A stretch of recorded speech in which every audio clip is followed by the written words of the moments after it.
Before I get started, I have a couple announcements. First, we're expanding our podcasting platform to include blog posts with resources that can serve the needs of our community during this troubling time. These will include YouTube videos of interviews and seminars by Jungian therapists, as well as other resources that meet the need for personal transformation and social renewal. The Jungianthology podcast is now Jungianthology, a podcast and blog by the C.G. Jung Institute of Chicago. You will be able to search both podcast and blog posts by topic, speaker, format, or any other keyword, including COVID-19, which we have a few posts already. To access the blog, just go to jungchicago.org/blog.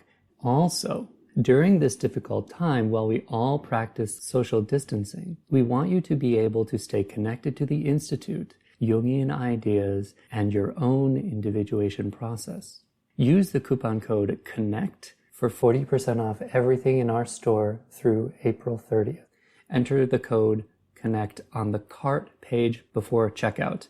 This discount is in addition to any other discounts you may already receive for being a member or candidate in analytic training.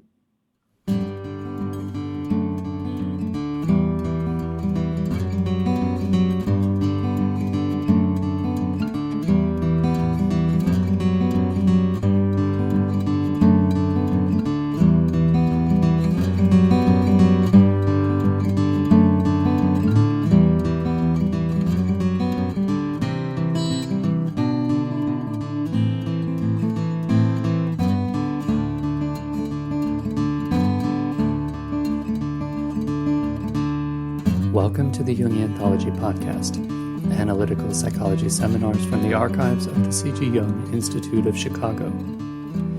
Death Panels, our cultural complex around death, with Dan Ross, RN PMHNP. In recognition of the current COVID-19 pandemic and the crisis affecting our healthcare system, we're sharing a recent seminar by Dan Ross, Death Panels, our cultural complex around death, in its entirety. This seminar was part of our public program series this year and was recorded on February 28th.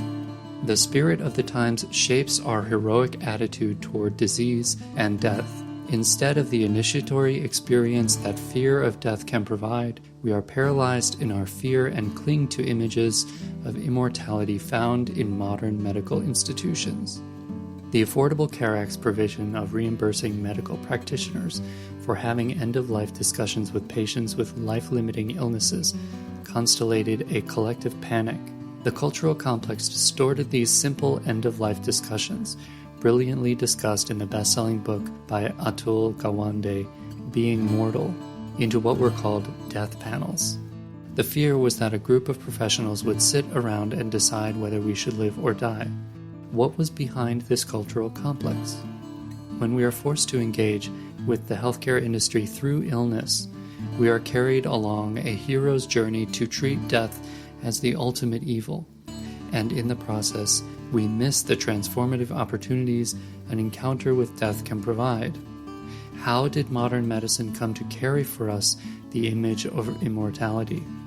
In this program, we will use myth, literature, and film to explore the spirit of the depths to better understand the archetypal underpinnings of modern medicine's relationship to death and immortality.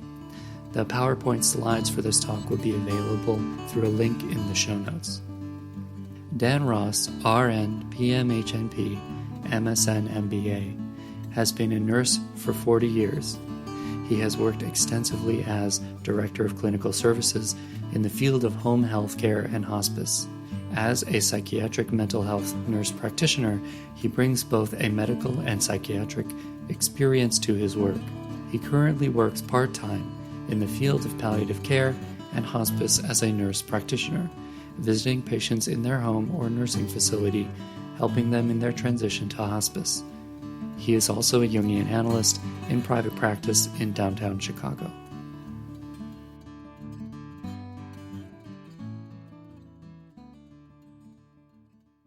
You're all brave, coming to a program that has a title with the word death in it is always very challenging. In my experience teaching over the years, I know that can be quite a turnoff. So, and if you are excited about it, that's great. So as Lynn said, I am currently, I have a psychiatric analytic practice in which I see people of various ages, but I also see 2 days a week, I see patients in palliative care. Anybody here with hospice or palliative care experience or currently working in that field? Okay. So what I'm going to present today has been an accumulation of knowledge, awareness, consciousness over the last, my whole career. I had gotten, I'd become interested in dealing with death even before I became a nurse, experiencing my own possible death or near-death experience. And so when I became a nurse, working in medicine, primarily in the VA, Heinz VA, I gravitated towards taking care of patients in oncology. And at that time, that was the early 80s, patients were coming in for kind of end-stage, last-ditch efforts for chemotherapy protocols, and they were ending up dying. I would have 2 or 3 patients dying on my unit a week. So my confrontation with that, and these were patients where we wouldn't be talking about hospice. Those are in the early days where it just wasn't commonplace. There was no hospice really to send them to. It was just not part of the discussion. So that had a profound effect on me. So later on in years, and as I kind of worked in various hospices and various levels of hospice, both in administration and clinical, I began developing trainings, training primarily hospice staff around this. And one of the things I noticed over the last 10 years, 2 things occurred that I think we're going to unpack today. First was that even hospice was becoming so constricted because the expectation by Medicare was that we had to prove patients were dying. And if you work in hospice, you know what I'm talking about.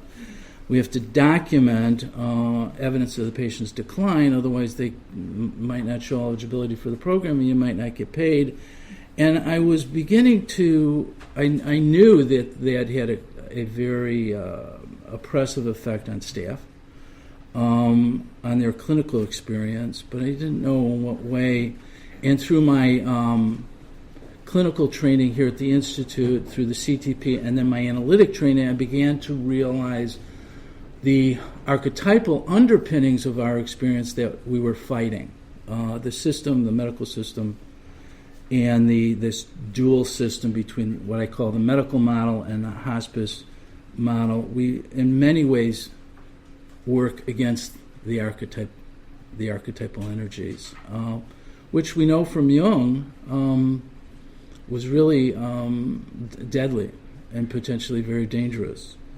So I'm going to unpack those. I use the title Death Panels.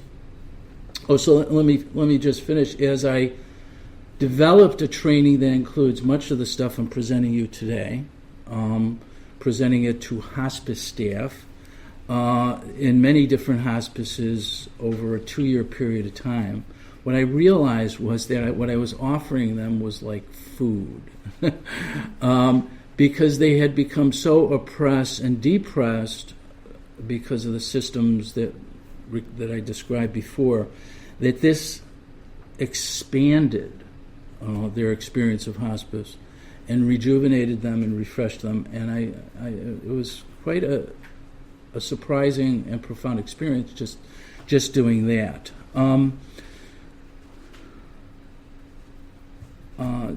I'm going to be using a film today called WIT, W-I-T. Have any of you seen that? Okay, good.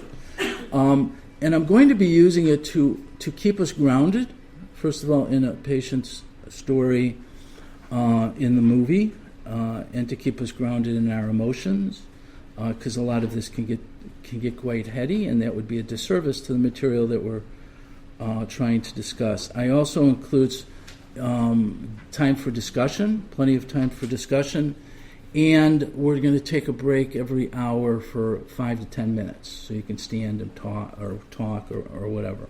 So that's my goal, and I'll try and keep us on track regarding that. Death panels. Do you remember when death panels came up around the Affordable Care Act?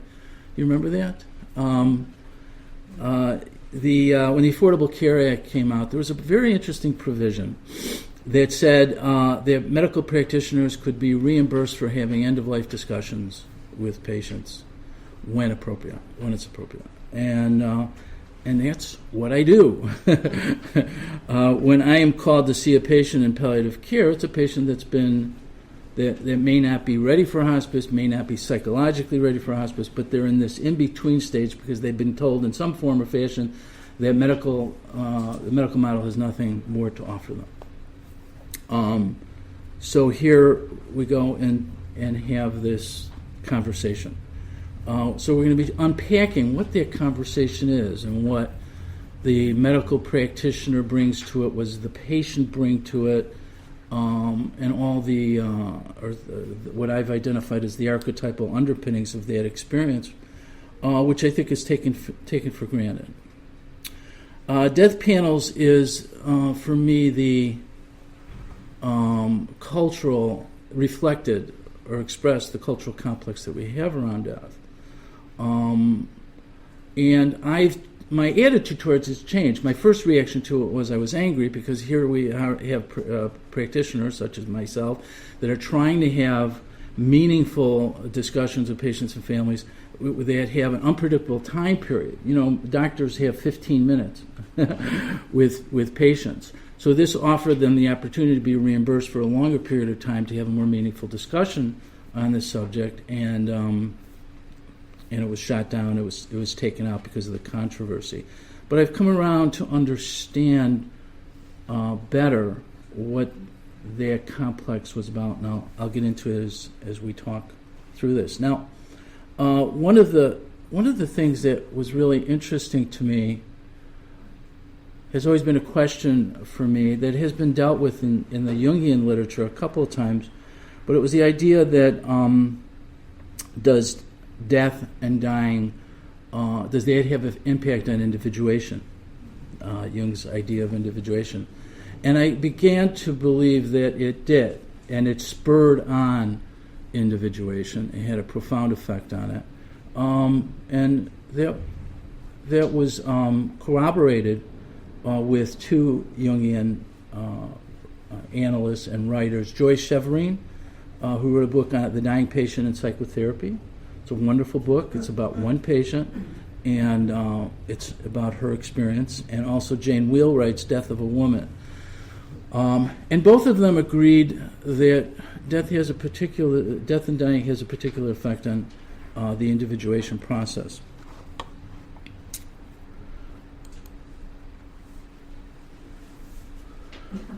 There's no easy way I can tell you this, so I'm sending you to someone who can. This is actually very truthful, because I think that's people's experience when they go to see a doctor, and I think there's a lot of unfortunateness to the fact that now we have this split in the healthcare system, one of which that I call the medical model has all kinds of characteristics associated with it, including a heroic attitude that's kind of built into that system. And then you have this now hospice palliative care model in which their doctors are certified in palliative medicine. So what we've managed to do is basically tell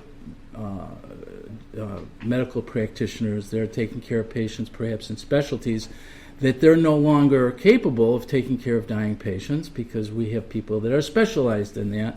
And so right at the most vulnerable moment in which a patient has developed an important relationship, trusting relationship with one physician, they have to give that physician up for hospice or palliative care or whatever. It doesn't have to be, but it's often the case. So what we're going to talk about today is what goes into this conversation, and how did it evolve that this is the case, that this physician has to pass this patient on to somebody else. So what are the psychological ramifications of that?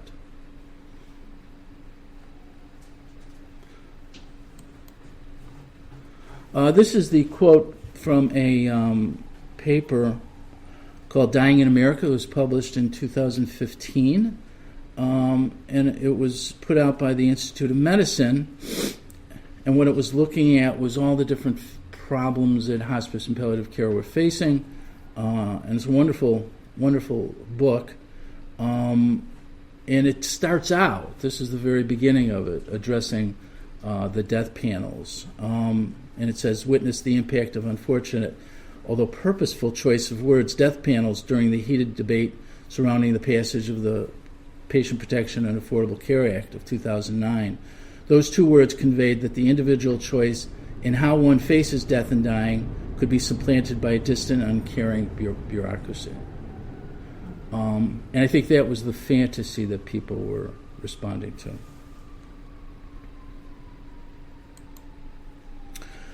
So, for those of you that haven't seen the movie Wit, this very first scene is very, very important. A lot happens in it. We're going to spend some time kind of unpacking it. It is the chief oncologist at this medical center that's university based is played by Christopher Lloyd. His name is Kalikian, and Emma Thompson plays the woman, 50-year-old woman who is a professor of English literature at the same university, that is diagnosed with advanced ovarian cancer.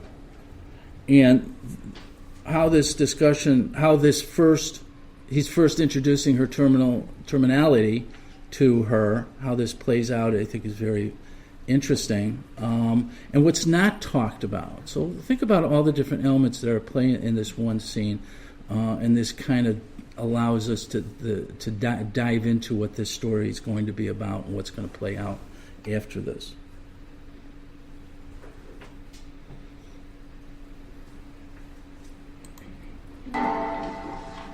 You have cancer.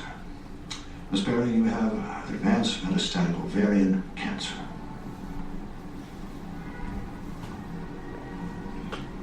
Go on.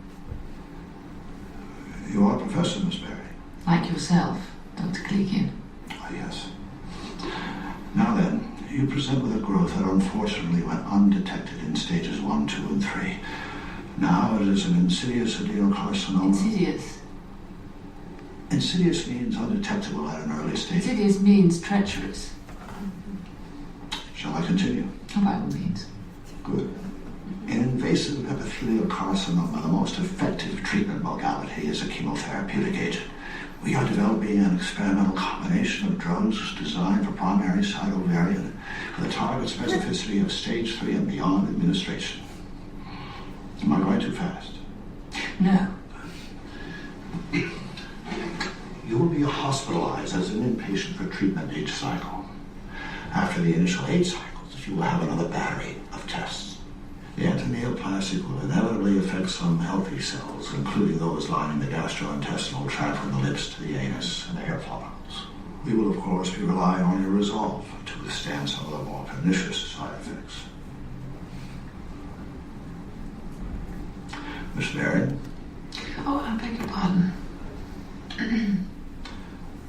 you have any questions so far? Please go on. Perhaps some of these terms are new? No. You're being very thorough. I make a point of it, and I always emphasize it with my students. Oh, so do I. Thoroughness, I always tell my students, but they are constitutionally averse to painstaking work. Yours too. Oh, it's worse every year. Well, mine are blind. Oh, well, mine are deaf. Just have to hope. I suppose so. Where were we, Dr. Barry? I believe I was being thoroughly diagnosed. Right. Now, the tumor is spreading very quickly, and this treatment is very aggressive. So far, so good. Yes. Better not teach next semester. Out of the question. The first week of each cycle, you'll be hospitalized for chemotherapy. The next week, you may feel a little tired. The next 2 weeks will be fine, relatively. 8 months like that. This treatment is the strongest thing we have to offer you. And as researcher, it will make a significant contribution to our knowledge. Knowledge. Yes.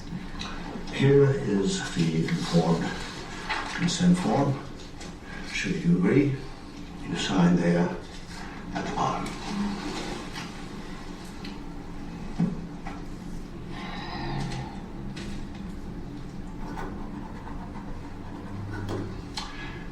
Is there a family member you want me to explain this to? Well, that won't be necessary. Good. The important thing is for you to take the full dose of chemotherapy. There may be times when you wish for a lesser dose due to the side effects, but we've got to go full force. Dr. Barrett? Yes. It must be very tough. Do you think it could be very tough? You needn't worry.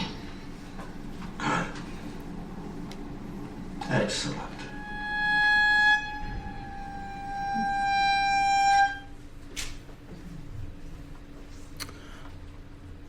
That is a very interesting scene, isn't it? It tells us something about each of the characters. What did you discover? What do you suspect is going on here? This is not a usual discovery of diagnosis discussion that normally goes on. These are two very unique people. But what did you notice? First of all, Kalikian, what does that conjure up for you? Yeah. Why Kevorkian? Why did Margaret Edson wrote the play? And it's a wonderful, deep, beautiful play. And I think, to my knowledge, it's the only thing she wrote. So that's very interesting. But everything she put in here was very deliberate. Why would she conjure up Kevorkian? Or why might she? That was out of the question, that she would not want to pursue treatment. Yeah. There was no options given. He didn't talk about what it might look like if she didn't pursue treatment. So there's a one-sidedness. Okay, there's a one-sidedness to the medical model, and this is portrayed here in the character of Kalikian. Also, just the name conjures up some type of mythological hero. There's a heroic attitude in this, that he's taking on this heroic role, that he's going to try and save her. There's also a seduction going on here. Isn't there? You notice that? Yeah. What is that seduction? Well, she's not asking any questions. It's like she's just kind of sucked in from the very beginning. And also, what I was wondering about too, I think the very great possibility, even though she's a PhD, to just being totally overwhelmed, by these terms. And what is she thinking internally? Yes. In response to all this medical terminology that's being offered her. Yes. Yeah, and he doesn't open up any space to allow her to talk about how she's reacting to what he's saying. There's a bit of competition going on in this scene, isn't there? She knows language. He assumes that the word insidious is simply a medical term, and it's a common medical term to describe certain types of diseases that can go on, particularly like cancers, they can go on unnoticed for quite a while, which is a common medical term. They use there. She uses the term literally and what it means. So there's a bit of challenge to the patriarchy here, that she is a strong woman. But I think the seduction has something to do when he says two things: a contribution to knowledge, which she picked up on. She's a researcher. She finds knowledge valuable. She is if you haven't seen the movie, she is a professor of English literature that specializes in the poetry of John Donne. And that poetry becomes very relevant to her journey and the story that we're telling today.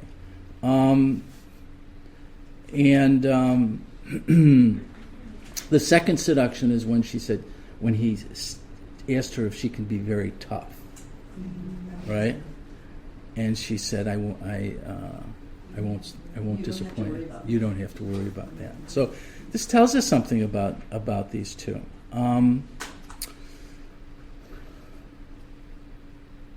What is, and I'll ask this question realizing that the rest of the talk is going to unpack it, but what does a patient bring to this type of conversation?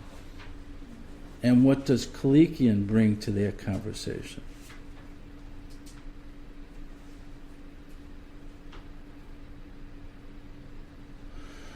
Well, Kalikian is bringing up death, right? He didn't have to say death. He just had to say, I don't know if he even uses the word terminal, just the word cancer. Although cancer nowadays is pretty chronic. If you look at all the different types of cancer and all the available treatments, but the word itself still conjures up images of death and evokes death anxiety, right? And fourth stage. Fourth stage. Yeah. But whatever her emotional, affective response was to what he was talking about, we can only guess.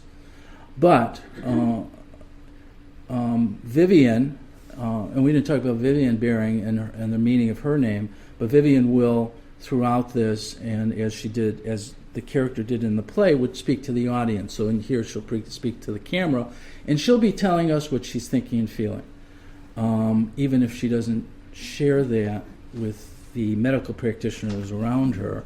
Vivian Baring, what does that conjure up? The name. This load that she is carrying. Yeah. It's like Virgin Mary. Vivian Barry, Virgin Mary. Okay. I didn't think about that. Yeah, but she is carrying a load. What else does bearing? She's giving birth, right? Giving birth to something. Vivian means life. Okay, so this one-sidedness in Kalikian is very important, because what does Jung teach us about one-sided conscious attitude? A conscious attitude that's one-sided constellates the opposite in the unconscious. Okay? Now that is either in an individual level or a collective level. There's a one-sidedness here that's going to require compensation, and the compensation comes throughout the story here. For our culture, hospice for a time became compensatory to this one-sided attitude, and I would propose that if hospice didn't emerge, something like it would have to have emerged to compensate for what was happening in the evolution of medicine, which I'll talk about.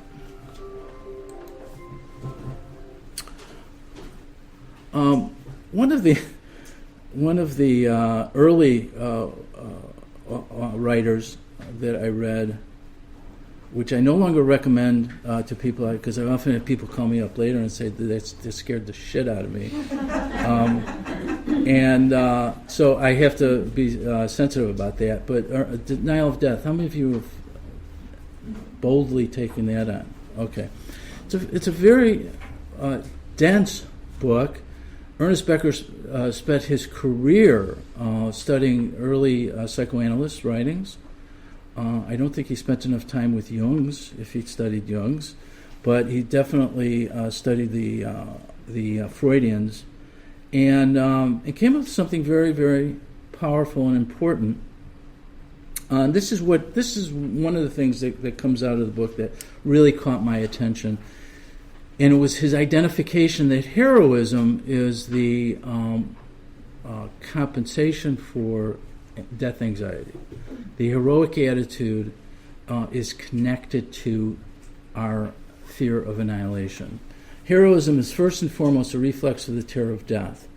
And here he says, the problem of heroics is the central one of human life, that it goes deeper into human nature than anything else because it is based on an organismic narcissism and a child's need for self-esteem as the condition for his life.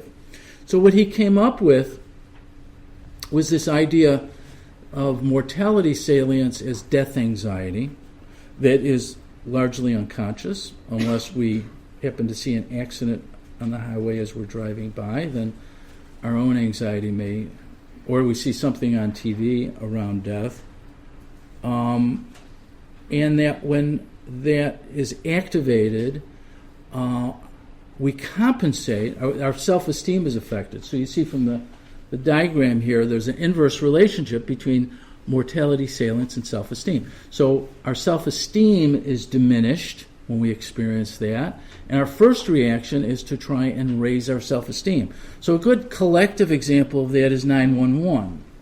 If you remember what happened or where you were or what you were doing on that day, that morning, recall what you might have done immediately after. Do you remember what you did?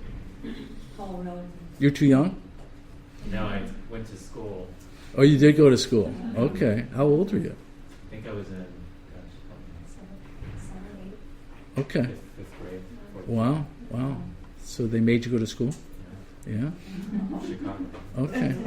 Did you have a sense of what was going on in fifth grade? Our teachers had like a meeting with all of the students. Okay. And they told us kind of what was happening and asked questions. It's kind of cool.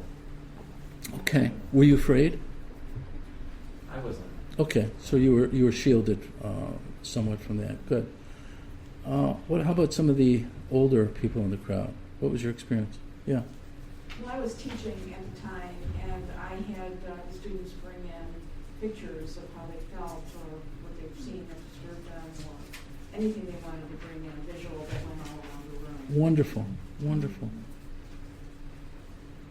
What was your first response? Anybody?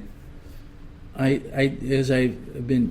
I was teaching for the hospice company I worked for, I would often ask this question of the group, and I would hear all kinds of things like I called my loved ones, or tried to. I went to a church or a synagogue or a place of meeting people, or if my company, I was in St. Louis, I think at the time, there were people in the field because our staff saw patients in their homes, and they felt compelled to come back at least to the agency to gather. So they were looking for to be with people. So all of that, if you really think about what your reaction was a response to try and rebuild your sense of self-esteem. Now, Becker uses the term self-esteem not in the colloquial sense, but in the sense of we're trying to build up our sense of immortality, because we all have a fantasy of immortality, don't we? I mean, we wake up every day actually imagining we're not going to die. When the reality is, one of these days we're going to die, but we don't think about that. We imagine that we're going to survive that. In this day and age, it's a lot easier to, because medical science has moved the longevity curve from 100 years or 150 years, average age was 40, up to 70, 79, I think it is now. So that reality has really changed things for us in terms of our relationship to death. But all of us tried in some way to elevate to restore a sense of that sense of safety and security and so forth, right? And the country did it on a larger scale. The government put this warning system in place. They started a Homeland Security. They did several things to rebuild our collective sense of self-esteem. And we eventually went to war. So, again, this is a natural response. The problem with Becker's work, which I think has a depressing effect on people, and if you read it, and this is true of the Freudian perspective on the unconscious, is that there is just this. There is just this kind of reaction to death and death anxiety, and that is pervasive throughout our culture. So, actually, 3 researchers by the name of Solomon, Greenberg, and Pazinski, all in different teaching universities, all different backgrounds. I think professor of sociology, professor of psychology, and I forget what the other one was. All in the same field. They found each other because their interest was in Becker, and so they took Becker's theory and they turned it into science. And for the last 30 years, they've been doing scientific experiments in which they were trying to show that death anxiety, once activated in a person, is going to affect their day-to-day judgment. And they proved that quite successfully, and they put it all in a book called the what's the book? The Worm at the Core. Great book. The Worm at the Core. It's the culmination of 30 years of research that they did. And they did some very interesting things. The first experiment they did, what they had to do to make it a scientific study, they had to have a control group and an experimental group. And they had to find a way to activate one's mortality salience without them knowing. So what they did was they gave these 2 groups, control and experiment group, a questionnaire. They each got the questionnaire, but something in the questionnaire activated based on the questionnaire. They were all identical except for one item in which death was conjured up. And this was a group of judges. And then they gave the judges a case of a woman who was being brought in for prostitution, and they asked them to assign bail to this person. All in the same case. The experimental group, the control group assigned bail at a particular rate on average, and the experimental group that had death anxiety activated had an average bail that was significantly higher than this other group. And the conclusion was by these researchers that death anxiety has an impact on us, and the impact is largely unconscious. So that what these judges were doing was they were using their mechanism to assign bail to elevate themselves and to make them feel more secure. In a relatively benign criminal act, prostitution. You see what I'm saying? Now they did this not just in this group, they did this in other fields. And so they were able to duplicate this, and they got more sophisticated. They moved from paper to computer programs in which you would go through a particular program, and for a fraction of a second, the word death would flash on the screen in a way that you couldn't be conscious of, but it would affect you. And in the control group, another word, 5-letter word, was thrown that was not death, that was as part of the control. Anyway, very interesting research. However, what is lacking is what we're going to be talking about today, and that is the transformative powers of death, that death anxiety isn't simply a neurosis, that it's the opportunity for transcendence if our attitude is changed and open to that experience.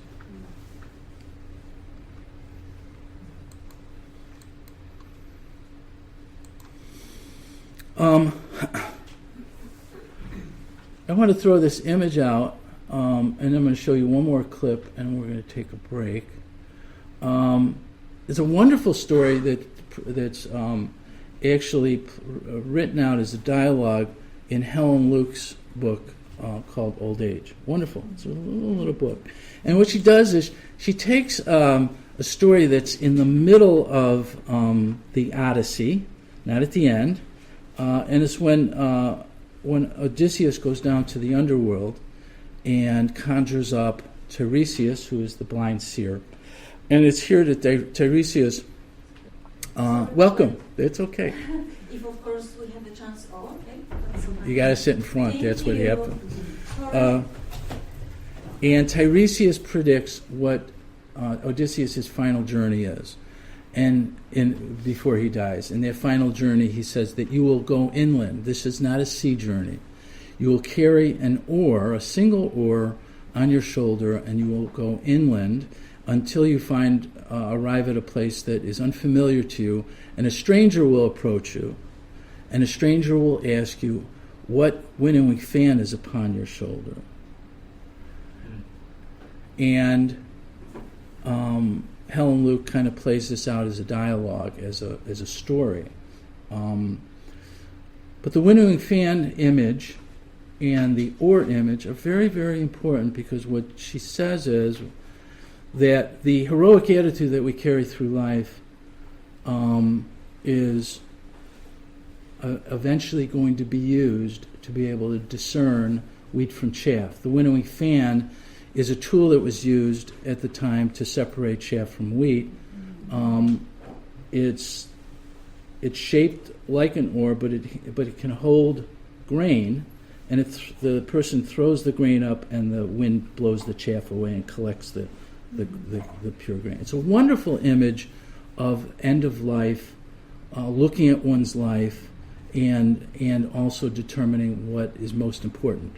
That's the lens that we need at this time in life, of life. And our whole heroic journey has led us to a place where we have this particular vision.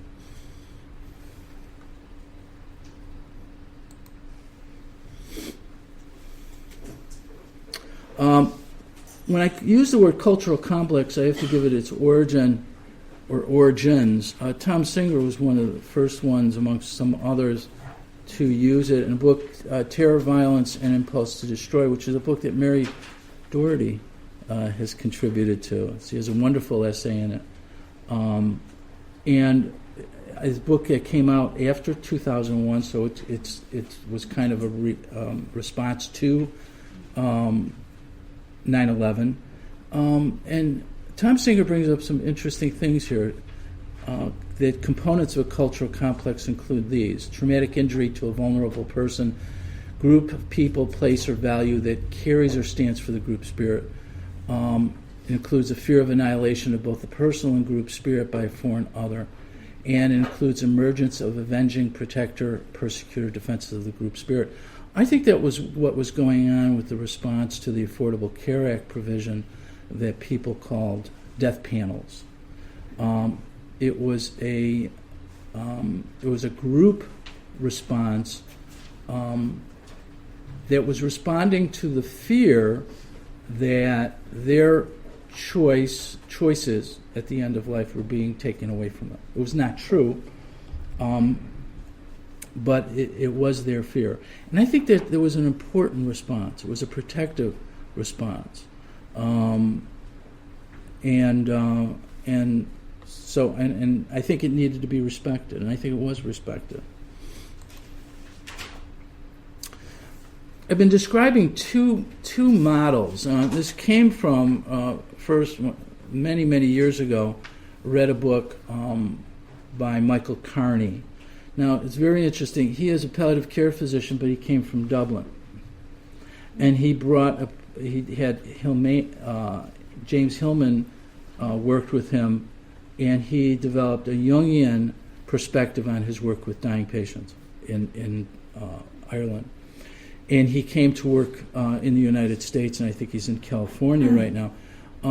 But he brings a very Jungian perspective to his work, and he kind of separated it out, which was really helpful for me, two different archetypal archetypes. The medical model holds a particular archetype that we'll unpack and try to describe. And hospice perspective is quite different, and I'll describe that as well. But here we have two different archetypes. As we flesh them out, we have to understand that they have taken a place now in our society right now in almost an either-or context. And part of my thesis for my analyst training was explaining how palliative care has emerged as the in-between, the liminal space between the medical model and the hospital. And it becomes very, very sacred space and very important space. Now, the movie that we're watching doesn't have anything to do with hospice, but certainly has to do with the journey. And for our purposes, what she's experiencing with a particular nurse, I would describe in terms of the healing model.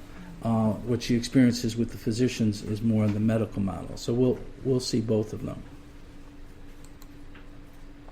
This next scene, and then we'll take a break, is called the Grand Round scene. I like this scene because it establishes, first of all, her relationship with Dr. Posner, who is the resident oncologist, who she will have more contact with than with Dr. Kalikian. And see how she responds to this idea of grand rounds. It's very interesting. A lot of things are accomplished in this one scene. All right. Let's say it's Friday morning. Grand rounds is what they call it. Action! Dr. Barry? Dr. Kalikian. Dr. Barry, how are you feeling today? Fine. Great, just great.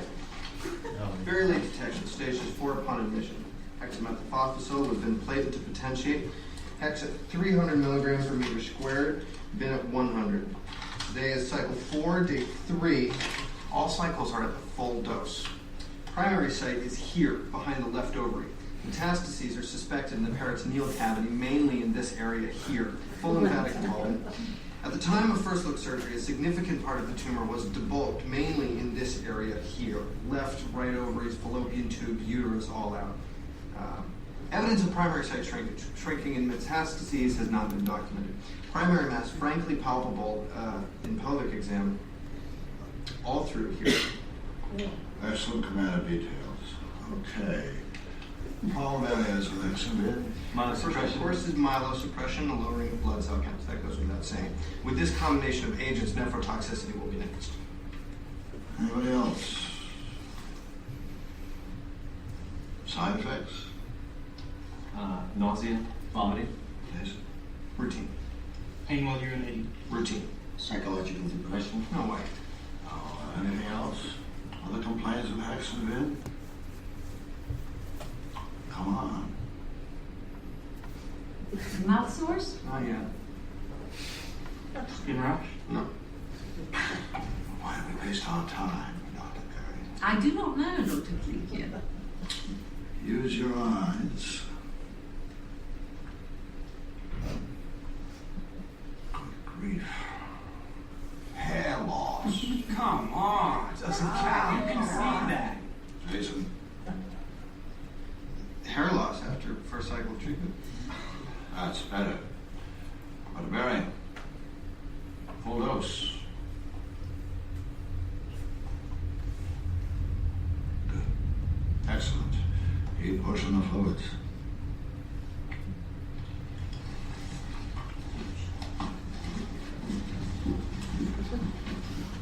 Jason. Oh, right. Thank you, Professor Perry. Very cooperative.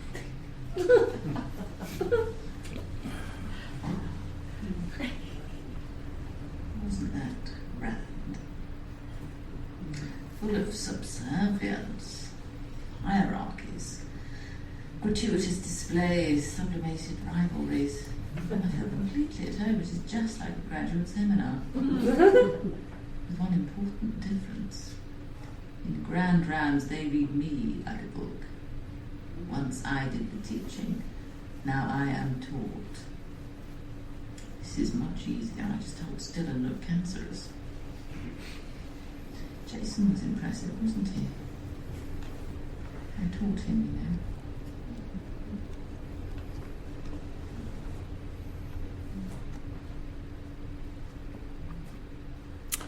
you know. Okay, so what do you make of that? She rather enjoyed herself, didn't she? What do you think that's about? Feeling superior? What? Feeling superior? That she did? Yeah. Well, there is a bit of inflation going on here. She's the subject. And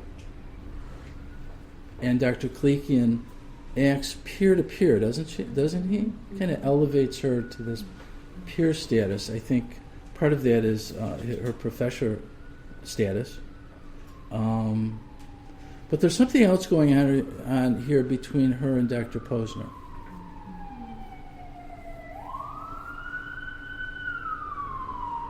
I mean, he struggles with treating human beings. He likes research, and he has to be reminded to thank her. But I think there's a transference developing here. I think she likes him. I think she can identify with him. He's a researcher. He respects research, and he's very smart, and he's very competitive. She can identify with him. And he gave her a wink. I interpreted that as a wink. Oh, okay. Kind of like, I don't know if you call it with his eye.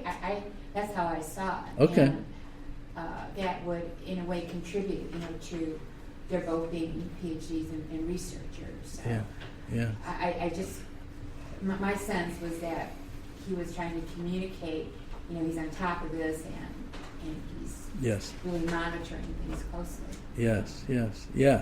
Yeah. It's interesting. How about her relationship to the masculine?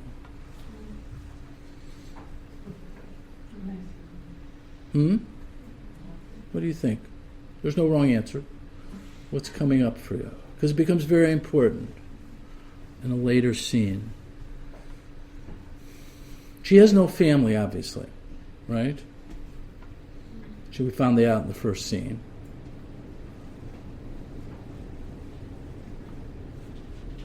Yes? I get the feeling she feels a little superior. You think she feels superior? Yeah. Okay. She certainly can hold her own amongst these men, right? Which is very interesting. She's treated like an object, and she knows it. And she really kind of stiff upper lips it. Yeah. But her eyes say volume. Yes. Back. Yes. And I think that's so important. This is a woman that, if she survived academia, she could not express her emotions, right? So, but what's going on is building inside of her, and we'll see in later scenes how that comes out. Okay, let's take a 10-minute break, and we'll come back. We'll talk a little bit more about the transference, which I think is extremely important, something that I had to really understand, having worked in hospice and palliative care, and now what I've learned working in my analytic practice. So, 10-minute break. Okay, let's restart. The idea of transference for me, I was not aware of when I was working in hospice and seeing patients. Excuse me, we're going to start. Thank you. We're going to start. You'll have plenty of opportunities to talk again. Every hour I'm going to give you a break.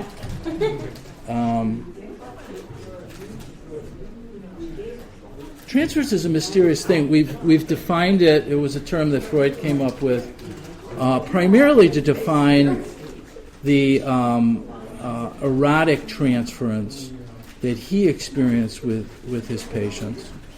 But over the decades, we realized that transference is much more complicated than that.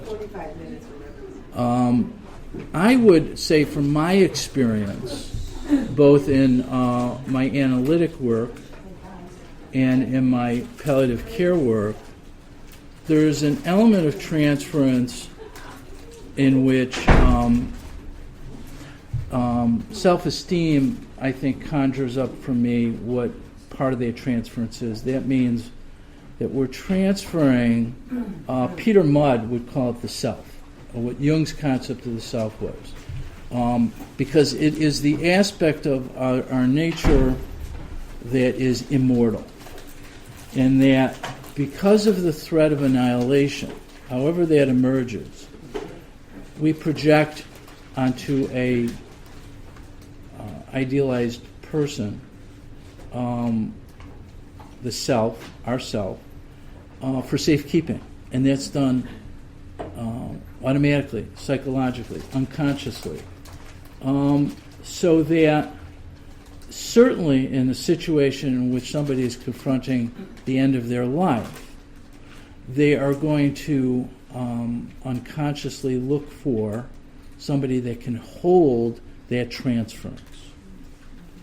I was going to include in here, but I think we were going to have time, a film clip. Did you ever hear of, you've heard of Akira Kurosawa, the movie film director? Kurosawa, the film director. He made a film called Redbeard. And it's a film about a young medical student, new physician out of medical school, who gets assigned to a government clinic in 19th century Japan. Against his wishes, his father made him work at this government clinic because he had visions of working for some aristocratic family and kind of coasting the rest of his life. And this government clinic took care of poor people. And so he falls under the tutelage of Redbeard, who is the medical director for this clinic, and he is trying to teach this young physician how to become a healer.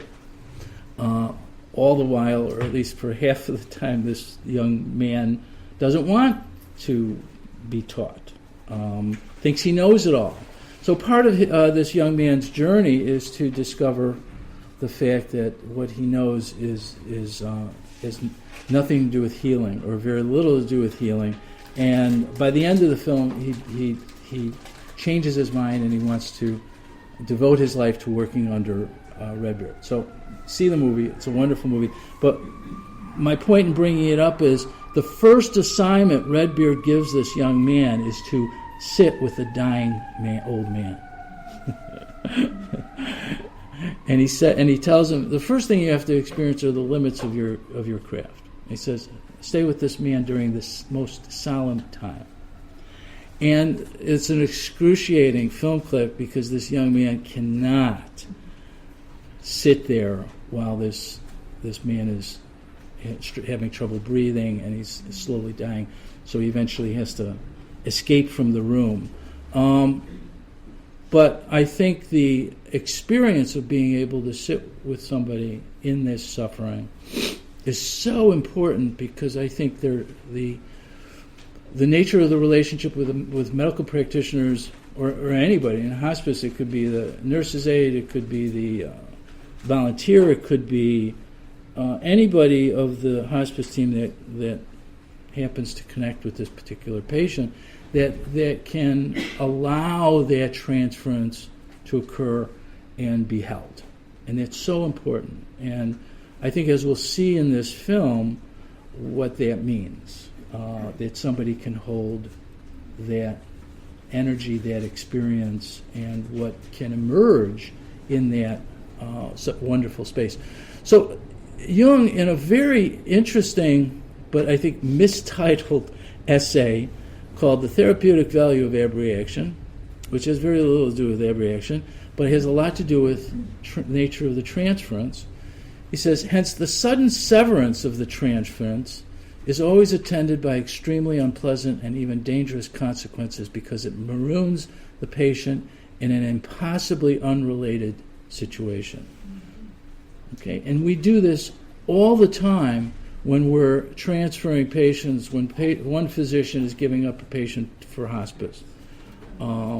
Then now that patient has to, is thrown into space, and it feels betrayed. One of the things that I experienced that had to understand over the years was that when you walk in to talk to a patient that has been referred to hospice, very often they or the family or both are very angry. And so you're walking into a situation of anger very often, and a lot of that has to do with the experience of betrayal, because they've been carried along this heroic journey as far as it'll go, and often abruptly told, I'm sorry, there's nothing more that we can do, in whatever way that's said, and that's it. And they often make a referral to hospice or palliative care. And I will say, you may find this difficult to believe if you don't work in the field, but I often, when I first meet with patients and families, their reaction is, I have no idea why I was referred to you. Because there's very little explanation. They simply say, talk to palliative care, they'll tell you everything, or talk to hospice, they'll tell you everything. And so I start from beginning trying to establish a trusting relationship from that point on, because I realize what all just transpired. And when we talk about transformation, the psychological process of transformation, betrayal is and seems to be a component of it. And I'll talk about that more throughout this. But James Hillman wrote an essay called Betrayal, which I think does a really good job of describing the process of individuation as including something that can be described as betrayal. And I'll talk more about that. So going back to this, reimagine what's going on here with this patient who is being told that that they're going to have to send them to somebody else. Just imagine psychologically what's going on there for this man. As we kind of separate out, what is the colloquial attitude regarding medicine? Because there's a huge transference, collective transference onto medicine, medical establishments. Hospital systems now have these mecca hospital structures that just amaze me. I've been going into hospitals for the last 40 years, and they just getting bigger and bigger and more intimidating. Right? It's just intimidating to walk into a hospital now. And so what I was realizing was that how did this transference evolve, where we imagine that these meccas will take care of us if we get sick, they're going to take care of us. We're kind of raised with that collective belief. Ernest Becker said that culture evolved as a buffer between us and the fear of annihilation. Now, when you think about that, and as I was studying this stuff and studying Becker, I began to realize I would pick up radio news reports. The media is very good at announcing new studies that come out, but the ones that get to the media are the ones that have to do with what you can do to avoid death. And I remember at the time when I was studying, I said, I heard one study was done that if a man drinks more than at least 5 cups of coffee in a day, that it reduces his likelihood of prostate cancer. And I said, I got that going for me. And, I felt, now it could have been another study that said too much coffee causes heart disease, and then my self-esteem would drop. But you see how the media just feeds us these things about how to be immortal, and provides us with this buffering system, right? So they did this. This is available on. You're all going to get this PowerPoint, by the way. So there's some URLs and some books and authors and page numbers and all that. So you'll get that in an email. But Amy actually brought this to my attention, and this is a wonderful podcast put on by Radiolab. And what they did was they gave a scenario, a patient scenario, to lay people and doctors. And the scenario was if you had some type of brain insult that left you unable to move, eat, do the normal activities of daily living, but otherwise your brain was still functioning, would you want to be resuscitated? Would you want to be ventilated? Would you want dialysis? Would you want chemotherapy, surgery? Given all the scenarios for that, under that circumstance, that patient scenario, and the layperson invariably said, yes, I want CPR, I want ventilation, I want antibiotics, I want it all. And the physicians invariably, you could see the tall bar there, said no. Given that scenario, all these doctors said, no, I don't want to be resuscitated, I don't want dialysis, I don't want blah, blah, blah. Now, that disparity in attitude is very significant. How do we arrive at that? One of the conversations that I have to have all the time, because I talk about advanced directives, is CPR. And a layperson is going to have the attitude or belief that cardiopulmonary resuscitation, which goes all the way back to the mid-'60s when it came out, will save your life.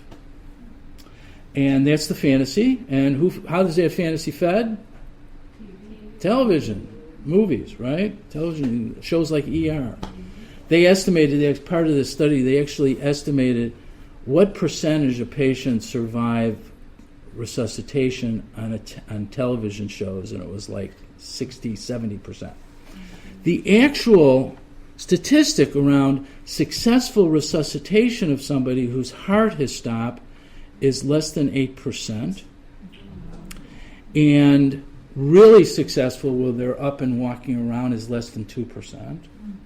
And the other 2 to 8%, the 6%, are people that are going to be left on a ventilator because they can't be weaned off and will eventually die within months. So, essentially, if the fantasy is that I'm going to be resuscitated and be able to get up and live my life again, there's less than a 2% chance of that occurring.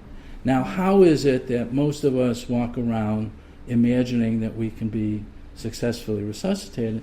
And that has to do with this belief in immortality that we are constantly taught and fed from little on up. My experience when we moved into hospice, which is such an interesting perspective. Working in hospice, it gives you a perspective that's outside of the heroic, to some measure, the heroic attitude of the rest of the culture, because you see what these doctors see all the time. But at the same time, you are coming to meet with a patient and family and talking about something that is countercultural. It is countercultural to think about hospice, to think about whatever hospice conjures up.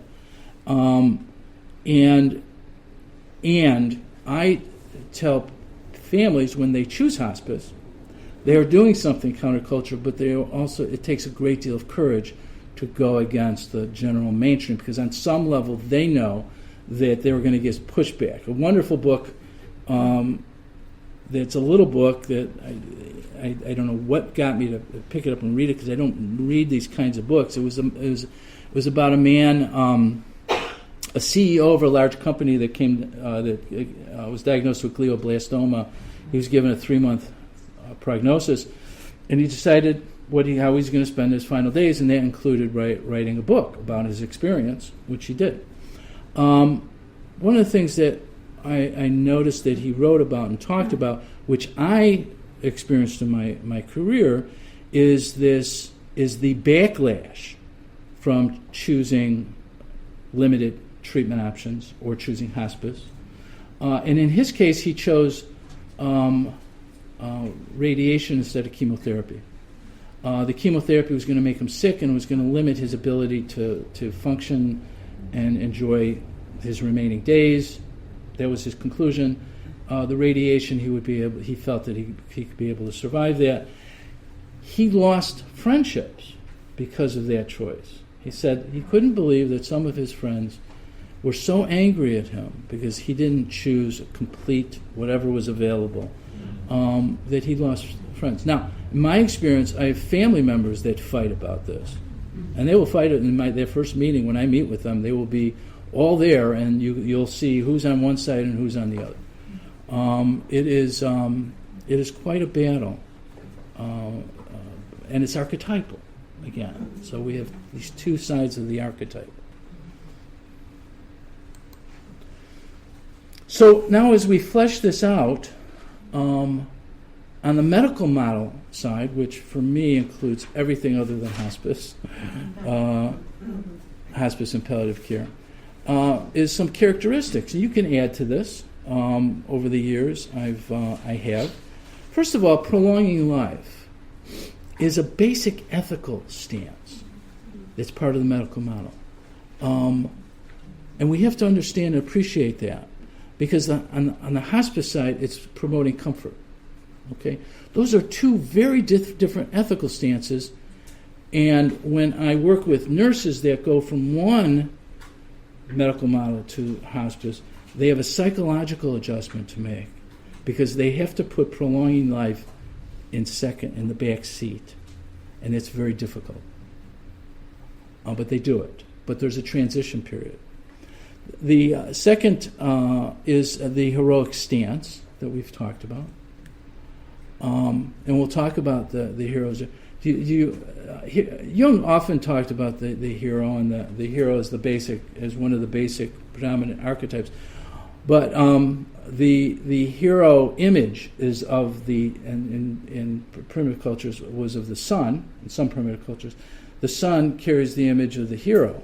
The sun rises to a meridian, right? And so we can take that image as the heroic attitude associated with the medical model. But what the medical model doesn't allow is what happens after the meridian, that the sun goes down, right? So that journey, which is an inevitable part of life's journey, it's also a part of the journey of a medical problem, is ignored, right? So now we've divided, if we want to use that image, we've divided the medical model that ends at the meridian, and now hospice or something like it comes after that, right? So what we've done now is divided what is a full life. We've divided it into these two stages. These are into two archetypes rather than one archetype. Dr. Posner, I think, represents the medical model for our purposes today. Death is considered a failure. We experience this on the hospice side of things. We often experience physicians getting angry when their patients ask about hospice or families refer hospice, and they're not ready to refer hospice, or they're against hospice, and they often get angry. And part of that is the experience that death is failure.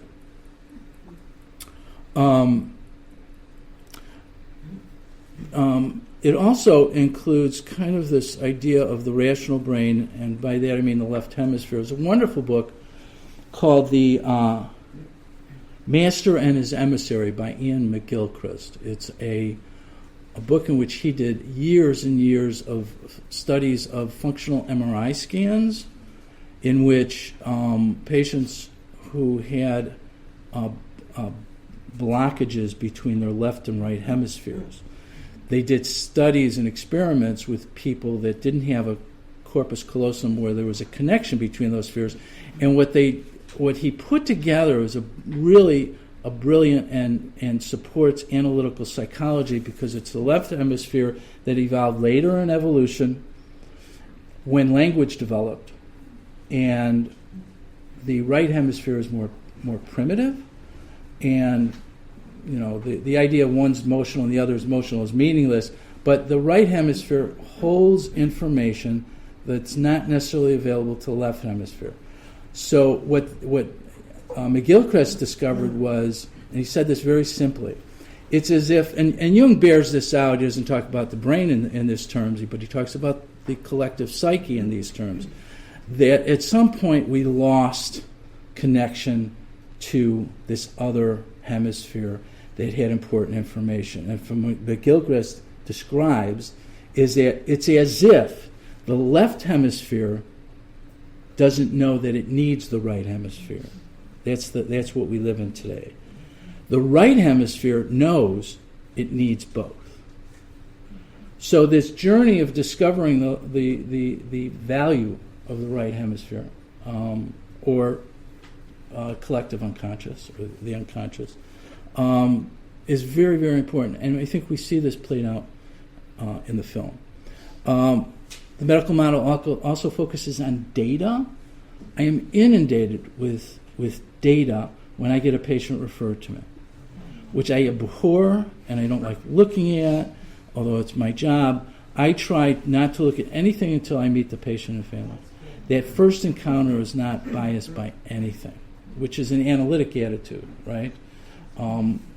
Patient comes into even a patient you've been seeing, you want to open space up so that you don't bring anything in the past to determine what that session might bring, to open space up for them. What was the part about don't go to the library? Well, that is a precursor, or that is actually telling you what the next scene is. Okay, so the next scene is a brilliant scene. It introduces a new character, and after you see it, you'll know what that slide's about. Now Vivian is experiencing treatment. She's lost her hair. She's now in full dose mode of getting chemotherapy, and she's now looking back on her life. So these next scenes are a life review, and she's looking, and these are very specific memories that she's having, and very meaningful and packed with something, because she is in search of something. And you see she's in search of trying to understand this journey that she's going through, because it is causing her tension and distress. And she goes back to a memory she had in graduate school when she was studying under Professor Ashford, who was the professor of John Donne, the specialist in John Donne. So she sought her as an advisor, and now she is meeting with Professor Ashford. Yes. Your essay on Holy Sonnet 6, Miss Baring, is a melodrama with a veneer of scholarship unworthy of you, to say nothing of done. Do it again. Oh, Begin with the text, Miss Baring, not with a feeling. Death, be not proud, though some have called thee mighty and dreadful, for thou art not so. You've entirely missed the point of the poem, because I must say you've used an edition of the text that is inauthentically punctuated. In the Gardner edition of the text... Well, that edition is checked out of the line, sorry. You take this too lightly. This is metaphysical poetry, not a modern novel. The standards of scholarship and critical reading which one would apply to any other text are simply insufficient. The effort must be total for the results to be meaningful. Do you think that the punctuation of the last line of this sonnet is merely an insignificant detail? The sonnet begins with a valiant struggle with death, calling on all the forces of intellect and drama to vanquish the enemy. but it is ultimately about overcoming the seemingly insuperable barriers separating life, death, and eternal life. In the edition you chose, this profoundly simple meaning is sacrificed to hysterical punctuation. And death, capital D, shall be no more, semicolon. Death, capital D, comma, thou shalt die, exclamation mark. If you're going for this sort of thing, I suggest you take up Shakespeare. Garden's edition of the Holy Sonnets returns to the Westmoreland manuscript source of 1610, not for sentimental reasons, I assure you, but because Helen Gardner is a scholar. It reads, and death shall be no more, comma, death thou shalt die. Nothing but a breath, a comma, separates life from life everlasting. Very simple, really. With the original punctuation restored, death is no longer something to act out on a stage with exclamation marks. It is a comma, a pause. In this way, the uncompromising way, one learns something from the poem, wouldn't you say? Life, death, soul, God, past, present, not insuperable barriers, not semicolons, just a comma. Life, death, I see it. It's a metaphysical conceit, it's wit. I'll go back to the library and It is not wit, Miss Baring, it is truth. The paper's not the point, isn't it? Vivian, you're a bright young woman. Use your intelligence. Don't go back to the library. Go out. Enjoy yourself with friends,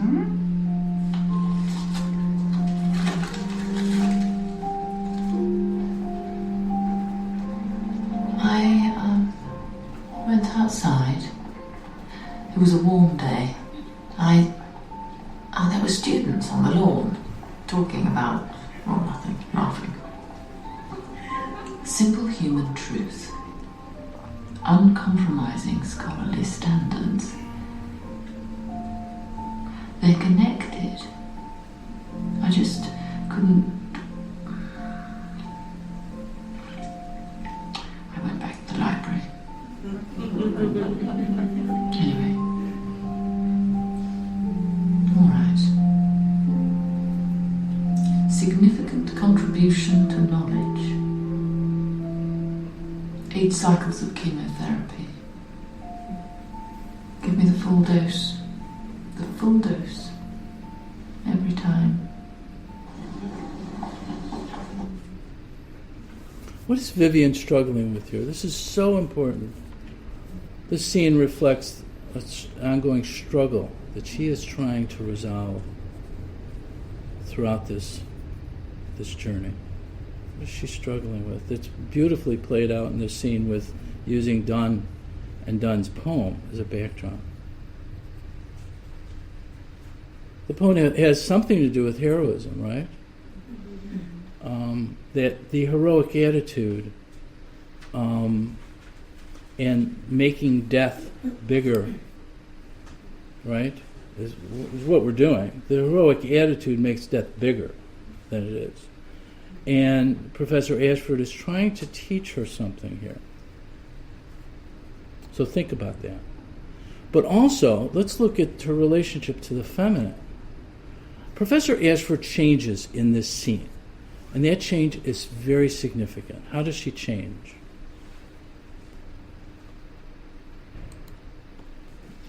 She very quickly figures out that Vivian, it's not about Vivian's hard work or lack thereof.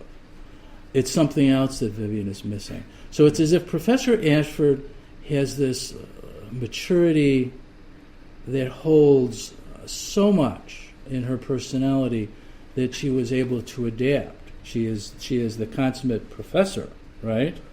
But at the same time, she takes on something that she felt that Vivian needed by the end of that scene. That becomes so important to this story. And Vivian's response to her is like she's befuddled.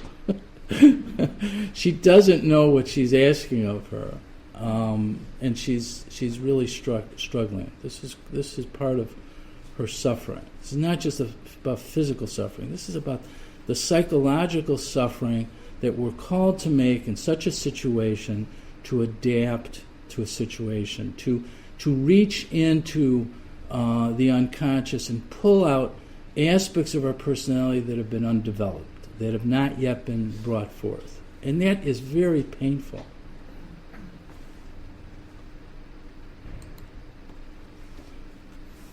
Part of this series of the intersection of the spirit of the times and the spirit of the depths, which is something that Jung writes about in the Red Book, is so important because what we're trying to do, you're getting a picture of the spirit of the times, right?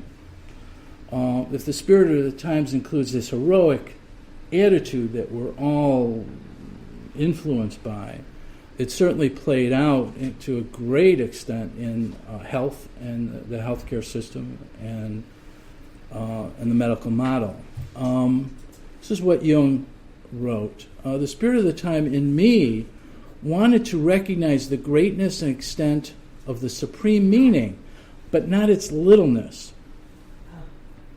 The spirit of the depths, however, conquered the arrogance, and I had to swallow the small as a means of healing the immortal in me. You see what he's doing there? He's recognizing that the immortal in him, that's in all of us, is keeping him from a particular attitude. Now, he would eventually, in the 1925 lectures, translate that as the dominant function, the dominant personality versus the inferior function, that where the conscious personality contains the dominant function and the unconscious contains the inferior function. And so he would translate that as, I was trying to get to the inferior function of my personality. That has been undeveloped. And he portrays this in both in art, which I should have put in here, the painting of him killing Siegfried. He had a dream about that. What was that dream about?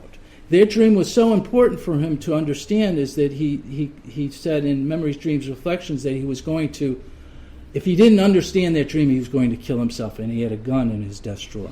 That's how serious he took this.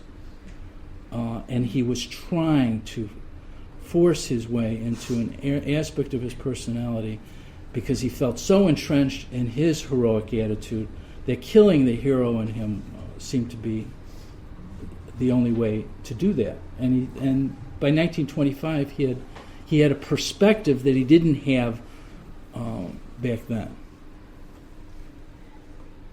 So this predicts what Vivian is going through and what Vivian's journey is, because she herself has an inflation. She has a one-sidedness to her personality that's going to be challenged.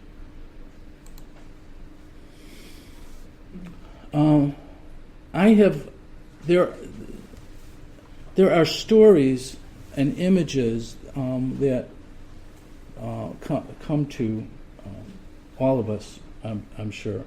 For me, some of these stay with me a long time, and I've come to realize that's common with Jungian analysts, that they'll work on something for many years. Not just Jungian analysts.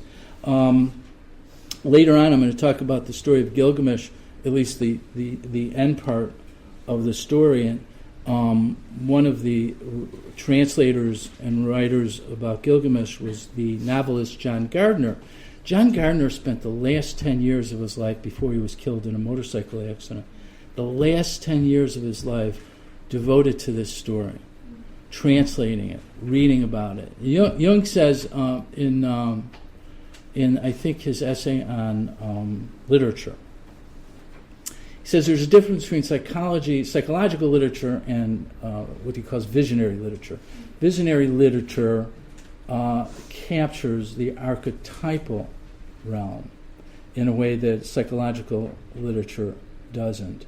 And he says you know this when you can't leave a story alone, when you have to study all the commentaries, when you have to read everything that's available on it, and when it holds on to you for long periods of time. Well, this short story, this Grimm's fairy tale, has hung on to me now for many years. And there are components in it that I think are relevant for us to look at. Now, why do we do this? Well, if we're going to access the spirit of the depths, we have to go back.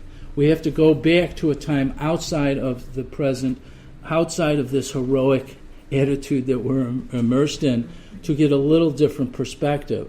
So I'll talk about a few elements of this story, just in the interest of time. First of all, it's a story about a father who has a 13th son who decides on that he doesn't have the resources to take care of all these kids. So he goes out on the road and he finds Death. Death approaches him and said, "I'll be your son's godfather." And the father figures, "I'll find a godfather to help me with supporting this child." And first he goes through God, and he goes through the devil, but he settles on Death because Death is the great equalizer, which is very, very important to the story. So anyway, the godfather brings him out, and when he reaches a certain age, and he shows him an herb that exists that will heal people. And he says, you have to, but this is what you have to do. You have to live within these rules. That when you are called to the bedside of a patient, I will either stand at the foot of the bed or the head of the bed. If I am at the head of the bed, you can give the herb to the patient and the patient will be healed, and you can confidently tell the patient that you will heal them. It will heal them.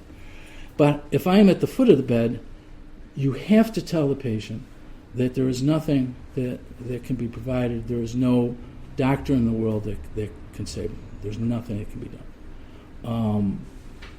Now, the young man listens to that for quite a while, becomes a renowned physician in the world. But then, lo and behold, his inflation appears, and the king becomes sick, and he's called to the bedside of the king. Death appears at the foot of the bed, and so the physician knows what that means. However, he's going to trick Death, and he turns the king around so that the head is at the foot, and Death gets pissed off at him, says, "Don't do that again." And of course, and then the king is healed. Then the king's daughter comes, and the king says, "I'll give you the kingdom, and you can marry my daughter if whoever can heal my daughter." So that gets to him, and so he does the same thing with the daughter, and then Death says, "I told you." So he brings him down to the underworld, and he shows him all the candles in the underworld, and the candles are of different heights, related to whether or not it's a child versus an adult versus age and so forth.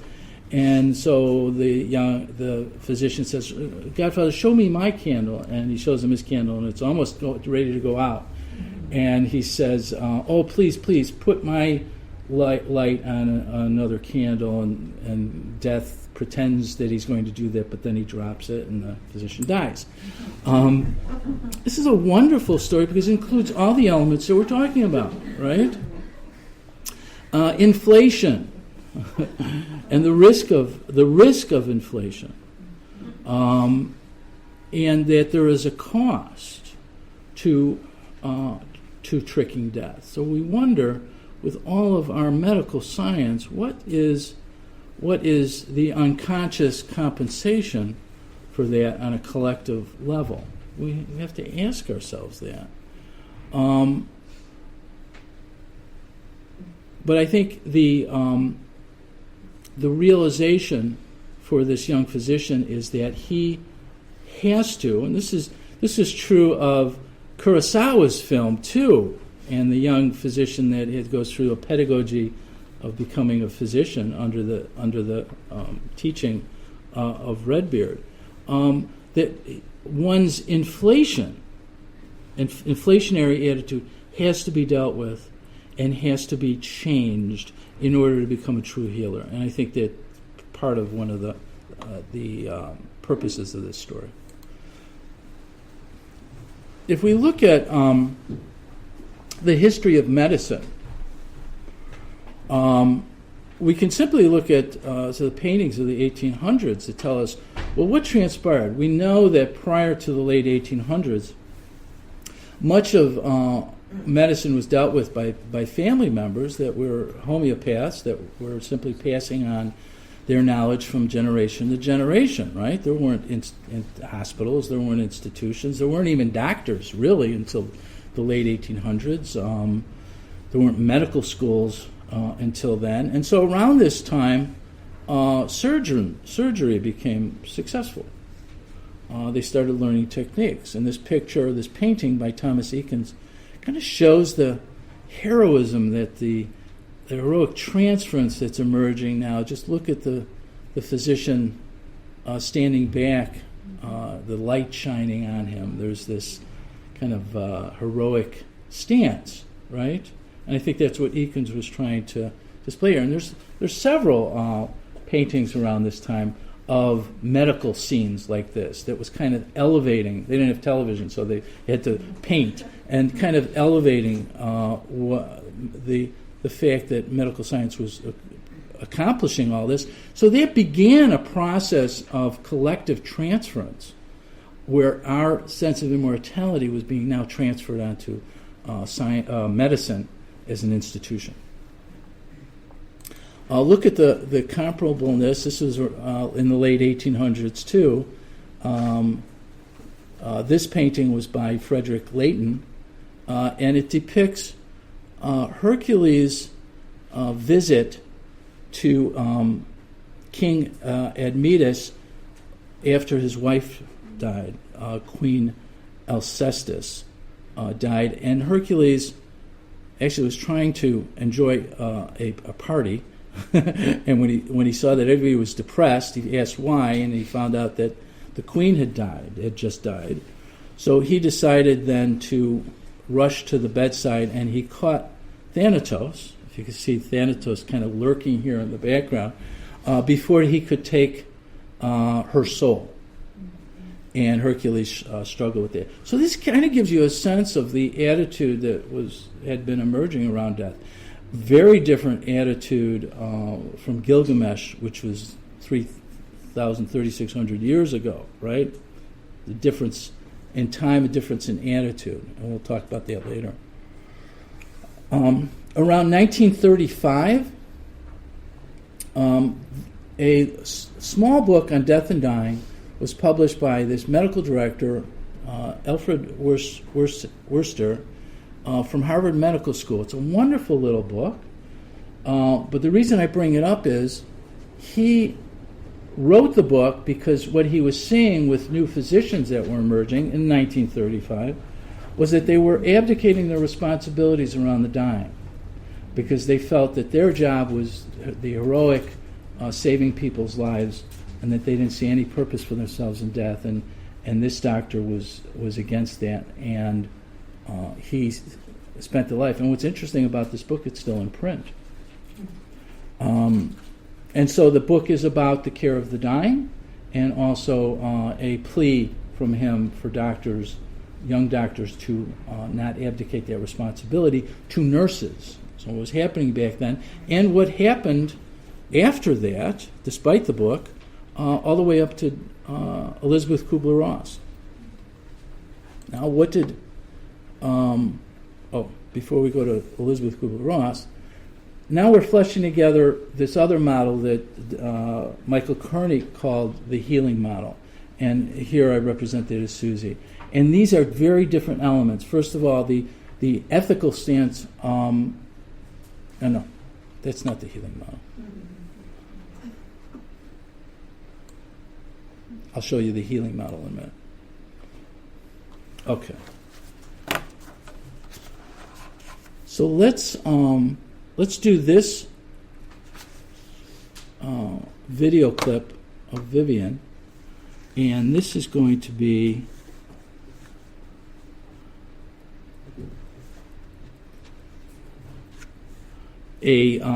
so we talked about her relationship to the feminine and the masculine, and this gives us a little more information about her life that I think is very valuable.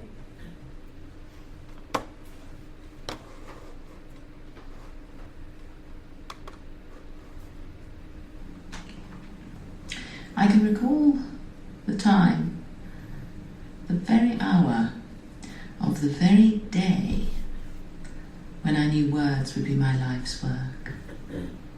I like that one best. Read another. I think I'll read The Tale of the Flopsy Bunnies.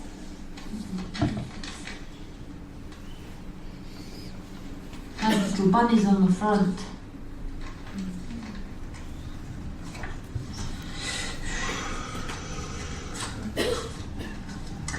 The Tale of the Flopsy Bunnies by Beatrix Potter.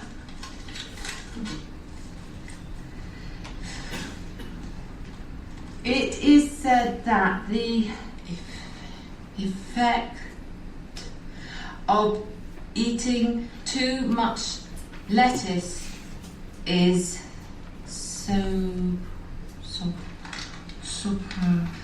what is this word? Say it in bits.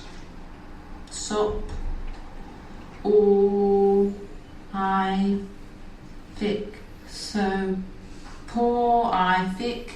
What does that mean? Soporific. Causing sleep. Causing sleep. Makes you sleepy. So poor means makes you sleepy. That's right. Now use it in a sentence. What has a soporific effect on you? What has a soporific effect on me? What makes you sleepy? Nothing. That's right. What about you? What has a soporific effect on me? Let me think. Boring conversation, I suppose, after dinner. Me too. Boring conversation. Good. Excellent. Carry on. It is said that the effect of eating too much lettuce is soporific. The little bunnies in the picture are sleeping. They're sleeping, like you said, because of soporific. The illustration bore out the meaning of the word, just as he had explained it. At the time, it seemed like magic. So, imagine the effect the words of John Donne first had on me. Ratiocination, concatenation, coruscation, tergiversation. Medical terms are less evocative. Still, I want to know what the doctors mean when they anatomize me. My only defense is the acquisition of vocabulary.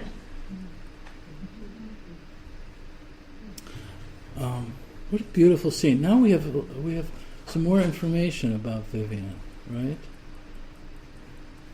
What'd you get a sense of here? Yes? I feel like she's still clinging to going to the library. Okay. She hasn't taken the advice of her professor to just see the comma. She still needs the capitals and exclamation. I see that too. But what is she gaining from this scene? Why is this? Let's imagine that this scene is memory just was conjured up in her. Why? Why at this time? What is she trying to get? Because the words connect her to her father. Yes. That she became a professor of English literature for a reason, and one of that was she adored her father. And there is no mother in this picture. There is no mother in this story, at least no biological mother. So she's discovering, and I think that's the tear, that she was discovering where she came from, right? She's putting the pieces together. One of the other elements of the transformation process is dismemberment. We are all dismembered until we can put the pieces together. And putting those pieces together can be very painful. little child, you could just see her mind work. Uh-huh. Oh, the lettuce, and that's what that word means. Yeah. To eat it and digest. Yeah. And the grain, you could just see her thinking, making that connection. Yeah. Really. And the joy of rediscovering the joy of that childhood experience that she may have lost track of in her adult life. She's reconnecting with it. What else? Yes. I don't know about other people in her family. You suggest there weren't any, but she's looking for attachment. And this was a way for her. She could attach to words the way she attached to her father. Yeah, that is a very powerful image, that she kept her attachment to her father through her work, through words, through the poetry of John Donne. And it also suggests that she did not attach to people. Right. It was a substitute. Pardon? It was a substitute. It was a substitute. And maybe part of her realization is that, too. That she chose that over attachments to people.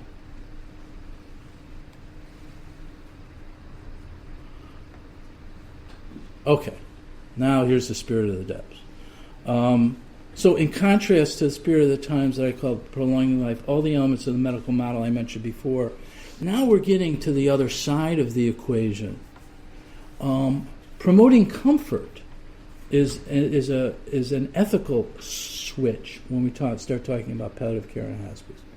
We're talking about letting go of heroism. Whatever else is going on, there is a letting go of this heroic attitude. And I don't know if that's the best way to describe it, but there's something to that. Fantasy thinking, which was what Jung's differentiating between directed thinking and fantasy thinking. What is she doing in these scenes?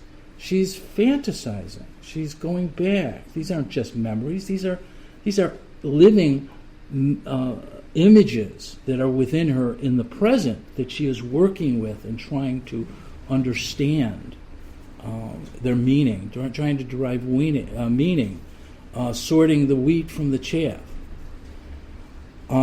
Death as a goal.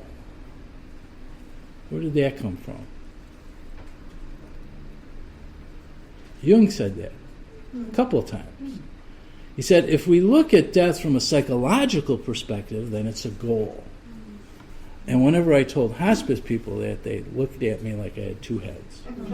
You know, my relationship to that image has changed over the years because you have to grapple with that. Death as a goal. Let that sit with you. It's interesting to hold on to that. And then the emotional brain, as I mentioned before, including the left and right hemispheres. There's something in hospice, there's a big change in hospice regarding focusing on the personal and the narrative. So hospice people talk about story. They talk about patients' stories. They carry around patients' stories. That's very meaningful. Not that that's not done in the medical model side of things, but it takes on a predominance.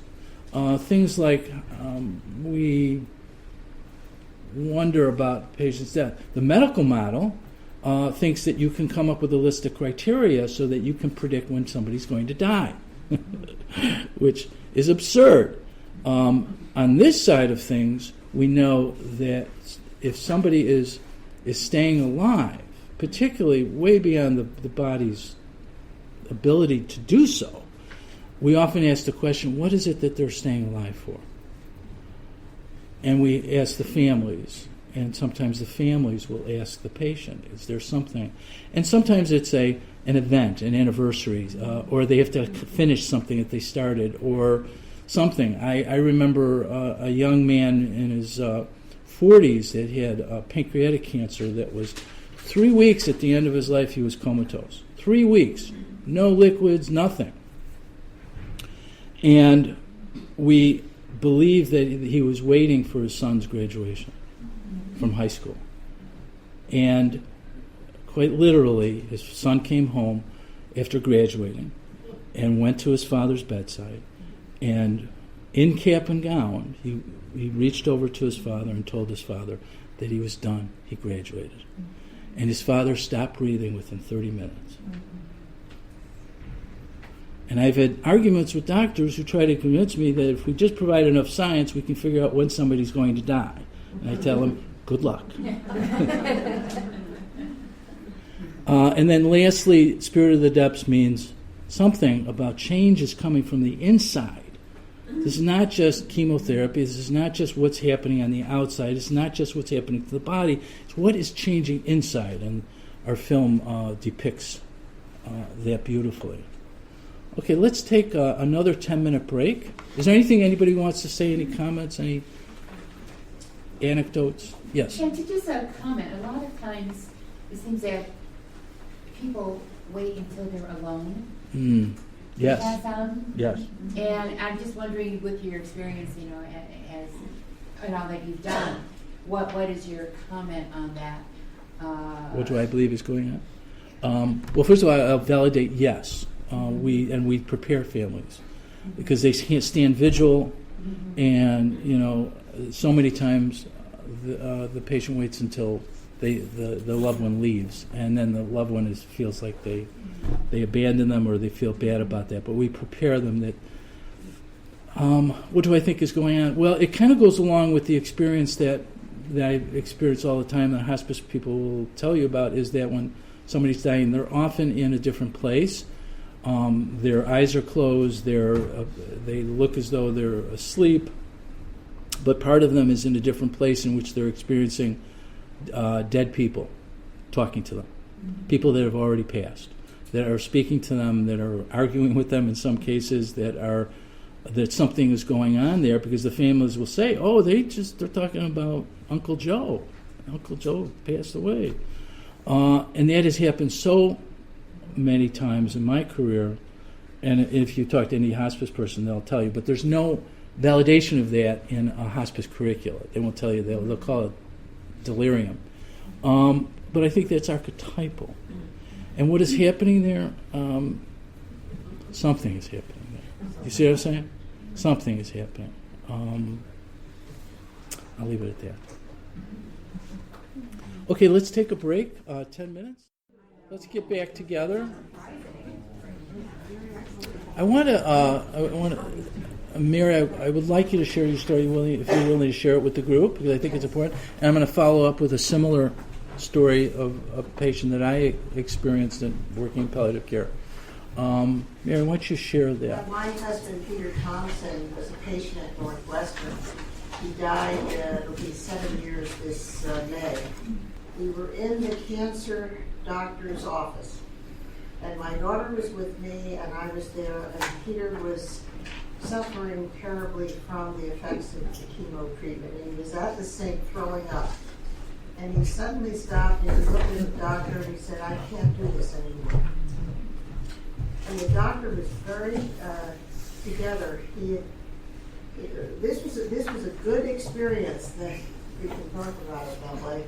That Northwestern managed this very well, and he said, "You do not have to go on with this treatment." He gave him other options, and Peter said no. And he called the palliative care doctor into the office. There was a kind of a ceremony and a change of the guard. And the cancer doctor walked out, and then we sat with the palliative care. It was a very powerful moment. I've been sitting here thinking of it all day. Very moving. But actually, Northwestern did a good job. Wow. So thank you so much for sharing that, Mary, because what she's describing, first of all, is the way it should be. But what happened there was you have an oncologist that is doing what an oncologist does, which is providing the available treatment. And some oncologists are better at this than others. Are they willing to listen to the patient when the patient says, "I've had enough"? And how do they respond to that? Now, in this particular case, they called in the palliative care physician, which is very typical nowadays because I showed you the cartoon, right? I don't know how to tell you this, so I'm going to send you to somebody who can. So they call in palliative care people to help have a discussion that's very difficult to have otherwise. The tension that mounts up, that is called forth, and Mary described it as a ritual. It felt like a ritual. It is a ritual. That's the psychological space that's offered. And in the optimal situation, you will have a clinician there that can hold both sides of the equation, that can hold not only the medical model, but also this healing model, so that the decision is made for the patient, in the patient's best interest, but that it's not, you don't experience a rejection, okay? The Kurosawa film, the physician that could not stand being in the room with the dying patient was rejecting the patient, right? You need a clinician that can hold all of it and that has the experience to be able to pull everybody together, because they all have a different piece of this, pull everybody together so everybody can experience a transcendent experience out of the current dilemma into a new space. Do you see? Did you see that? And thank God that happens. That can happen. When it doesn't happen, it's miserable. When it does happen, it's a beautiful thing. Okay. I'll give you my one of my experiences. So what I have learned to do through my analytic training was to, first of all, have a very different perspective on that encounter. To bring to that encounter the very thing that palliative physician brought, which was the whole experience. To carry the whole experience so that whatever needed to emerge was allowed to emerge. And I was taking care of a woman in her 50s who was dying of liver and biliary cancer. She was given 3 months to live. And she was being treated by the oncologist aggressively, and I started seeing her weekly. And it was turning into psychotherapeutic sessions in which at first she had the daughter there. The daughter was very entrenched in the medical model of doing everything, right? She wanted everything done. She wanted to keep her mother alive.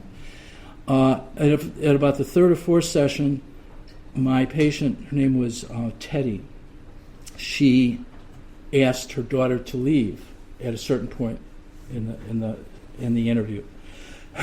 And then she continued that through the further sessions. Each of the successive sessions, there would be a period where the daughter was there to ask questions, and then a period of time when we were alone, Teddy would share with me her struggle with continuing treatment.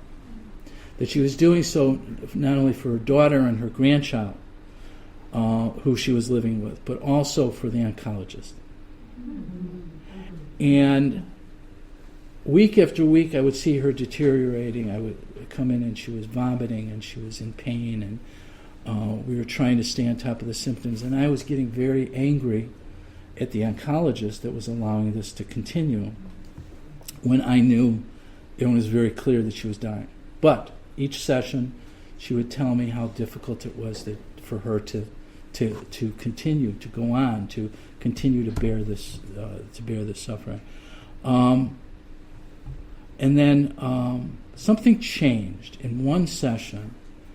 I asked her, and why I didn't ask her, this is a typical question I ask, but I didn't ask it for weeks. What was the first interview when you were told about your diagnosis and prognosis? What was that like? And she said, the doctor told me that I only had a few months to live and that he was recommending hospice.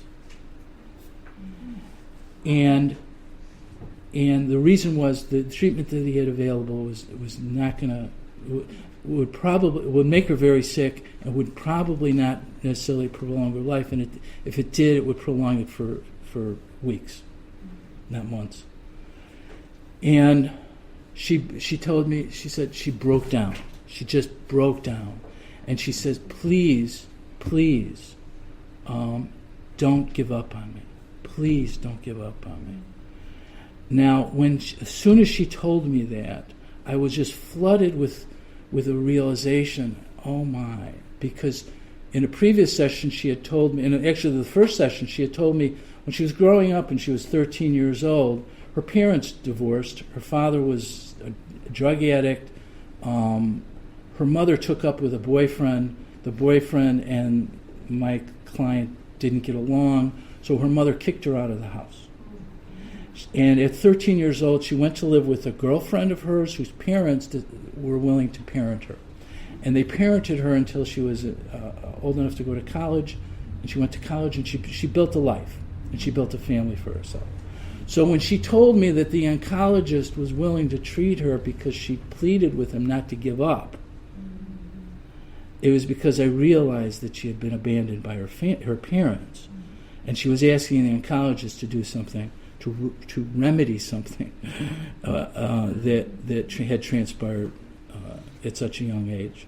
And when I realized that, my anger completely lifted, because I realized that what was transpiring between her and the oncologist was very sacred, and I was not to interfere with that.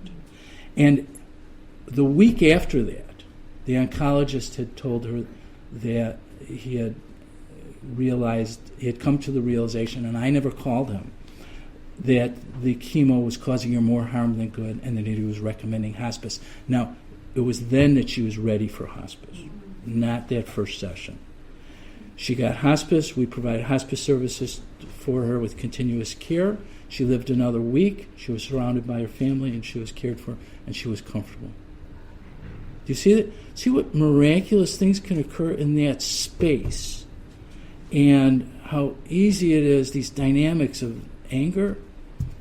Actually, I'm going to bring up, we don't have time to include it today, in the Frankenstein lecture that we're going to do. These, with the dynamics, the archetypal dynamics in Frankenstein are what I find emerge in these encounters when you have a dying person who is rejected, right? Because that's what Frankenstein is about. So I encourage you to attend that. We're going to unpack this more using that story as a myth.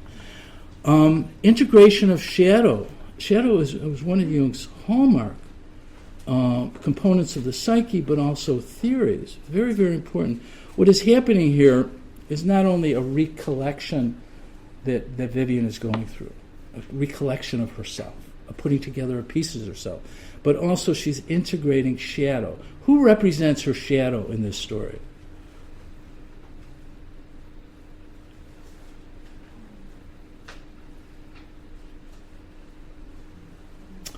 Dr. Posner. Dr. Posner is a perfect depiction of what she's identified with, and now she's experiencing the shadow of that, because now she's in the place of being the patient.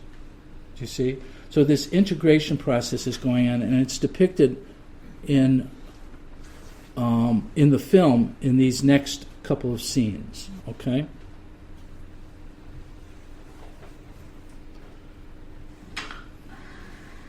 So. Okay. Before I continue. The young doctor. Wait. Like the senior. Sorry, Vivian. I'll give you another chance. The scene before this, Dr. Posner comes in, he's checking the charts, checking the numbers, and she starts asking him questions about why he was interested in oncology and in cancer, and he gets animated and passionate about why he's interested in cancer, but he hates the clinical piece of it because he's got to deal with human beings, so she's taking all this in. At the same time, you could see her really struggling with the fact that she's trying to make a connection with him. Remember, she has a transference to him. She identified with him, and now she wants an emotional connection. And so this is the scene just after she tries to connect with him.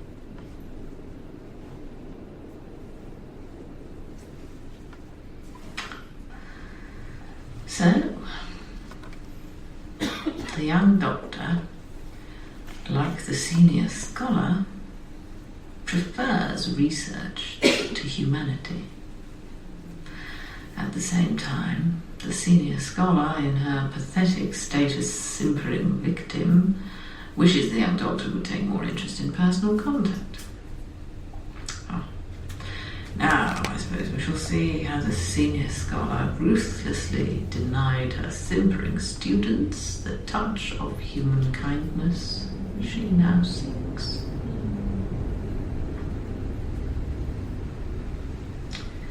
How then would you characterize How would you characterize the animating force of this sonnet? Huh?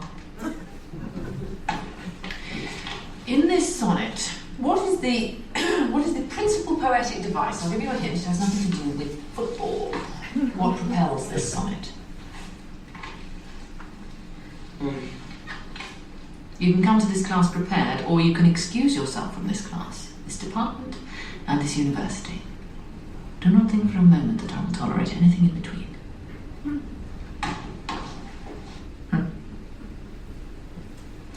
Did I say you are 19 years old? You are so young. You don't know a sonnet from a steak sandwich. By no means. To scan the line properly, we must take advantage of the contemporary flexibility in ION endings, as in expansion. The quatrain stands: are two souls, therefore, which are one, though I must go, endure not yet a breach, but an expansion, like gold to airy thinness beat. Bear this in mind in your reading. That's all for today.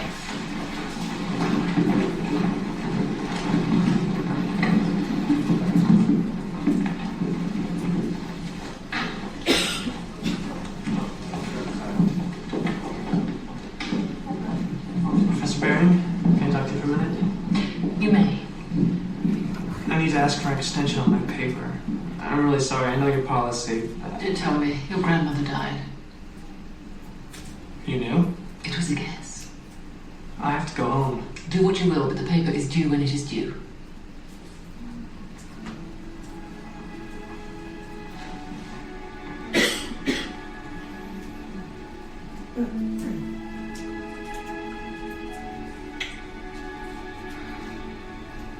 I don't know. I feel so much. What is the word? I look back and I see these scenes and I...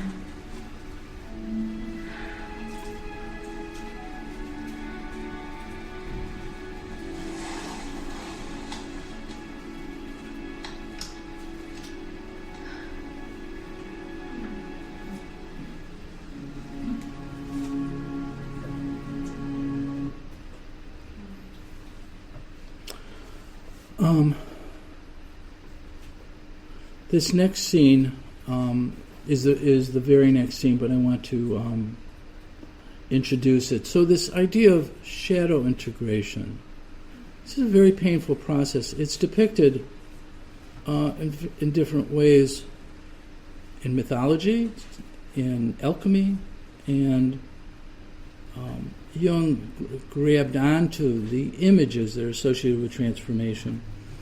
And so there's different ways that we can look at this, but it's obvious that this is a painful process for her, because what she's having to confront in her life, which I experience and often try to provide the space for. It's very difficult to look at your life at a stage at which you're also looking at the end of your life. To look at the things that you regret, the ways in which you weren't, and you wish you were different. That happens to all of us, right? But it's easy to avoid those things.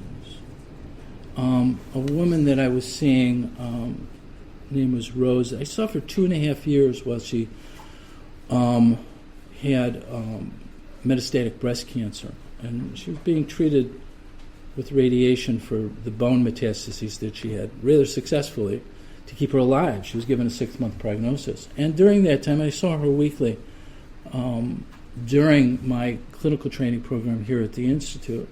And it was very meaningful because what transpired between us then became kind of the foundation for my analytic work to try and discover what I went through, what happened, what she went through, what together we went through. And one of the things that I realized was how difficult and painful it was, and I couldn't appreciate it back then. We talked about her life, and the humiliating parts of her life that she shared with me were very, very painful for her. Because in the course of our work over 2.5 years, she was beginning to realize, because she was pretty strong, and compared, and like Vivian, in terms of her attitude, but it was one-sided. I mean, she thought she lived a life that was the way she wanted to live, and she lived it deliberately, and she had her husband there in the room. I was seeing her in the nursing home. She had her husband living there who was hard of hearing and had some dementia, so her struggle and anger came from the fact that she was trying to have a relationship with him, and he was infantile in many ways, and she couldn't do it. But she was realizing things about her life in a similar fashion that was very painful for her. And it was so painful for her, at some point she told me that she could not continue talking about those things. Now this was later on. It would be a matter of a few weeks before she died after this, but she couldn't do it anymore. And I realized I had to let go of that, as if I was driving this bus that, she had to face all these things, and that's, that's why I became an analyst, to learn not to do that. But she taught me something, because she told me, and it was as I look back, it was very meaningful. She said, I really like seeing you, but if you continue in this vein, I have to stop seeing you. I mean, that's 2.5 years, and for her to have to say that means a lot. You know what I mean? And shows me how painful this process was. And this is what Vivian, what's being depicted here. So now you see the very next scene is what she experiences after this memory that she calls up.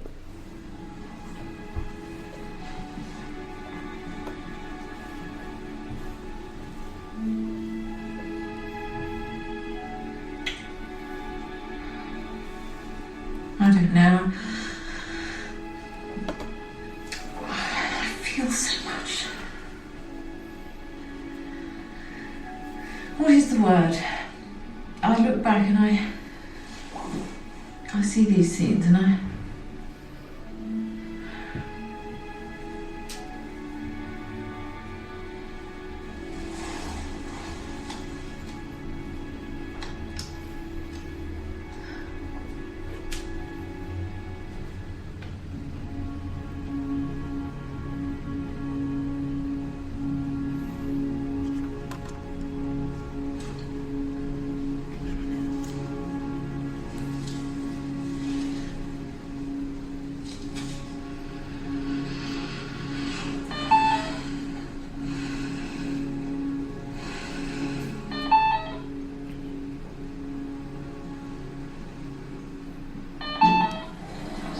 Is that you beeping at 4 o'clock in the morning?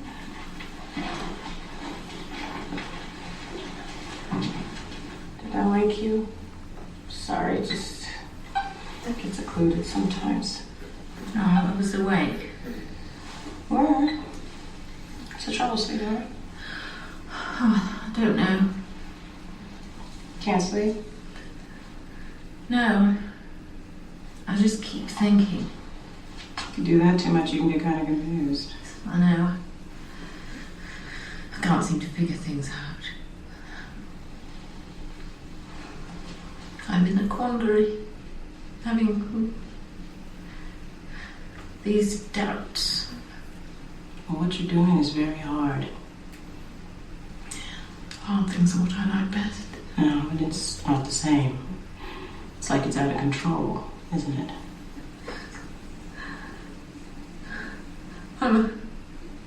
I'm scared. Of course you are. I walked up. I didn't feel so sure of myself anymore. And you used to feel sure, didn't you? Yes. I used to feel sure. Oh, it's okay. It's all right. And it hurts. I know. It's all right. It's all right. It's all right.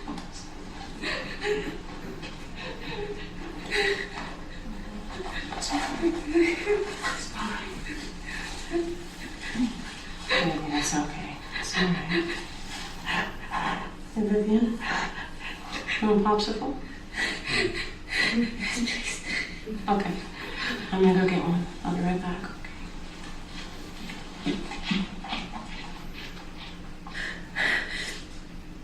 The epithelial cells in my GI tract have been killed by the chemo.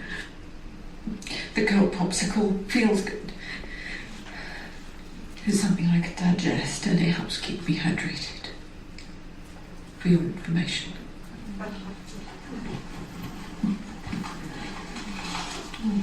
Kit.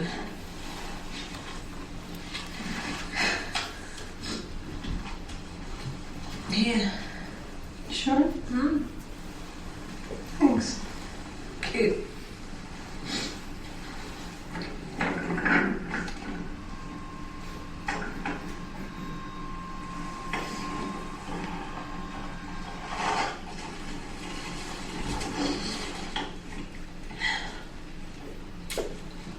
When I was a kid, we used to get these from a truck. The man would come around and he'd ring his bell and we'd all go running over. And then we'd sit on the curb and eat our popsicles. It's pretty profound, huh? Sounds nice.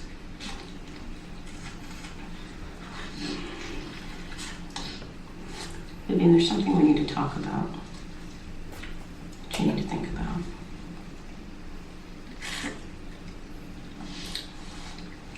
My cancer's not being cured, is it?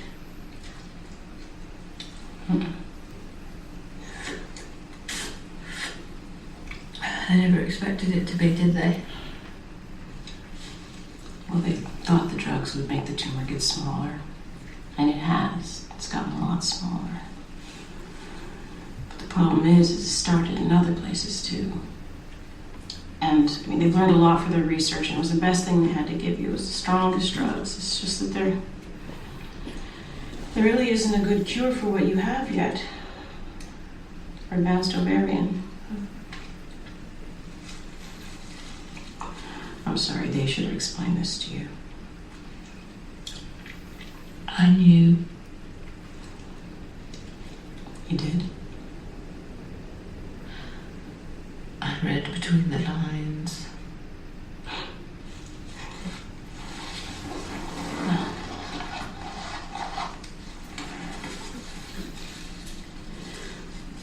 What you need to think about is your code status. What you want them to do if your heart stops beating. Well, you can be full code, which means that if your heart stops, we'll call a code blue, and the code team will come in and resuscitate you and take you to intensive care until you stabilize. Or you can be do not resuscitate, which means that if your heart stops, we'll just let it. You'll be DNR. And you can think about it, but I just wanted to present you with both choices before Kalika and Jason come in and talk to you. You don't agree about this? They like to save lives. So anything's okay as long as the light continues. Doesn't matter if you're hooked up to 1 million machines. Kalikin's a great researcher, he is, and the fellows like Jason, they're really smart. And it's an honor for them to be working with him. They always want to know more things. I always want to know more things. I'm a scholar. Or I was. And I had shoes. And I had eyebrows. Okay, well that's fine. I mean, you'll be full code.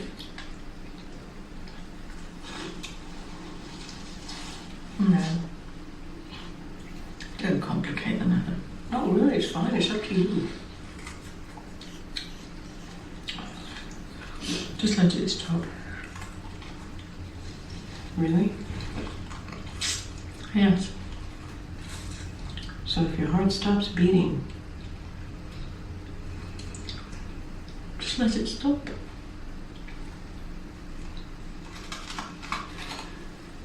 You sure? Yes. Okay. Okay, I'll get Kalikian to give the order and then... Susie. Yeah? You're still going to take care of me, aren't you? Of course I am. Don't you worry, sweetheart.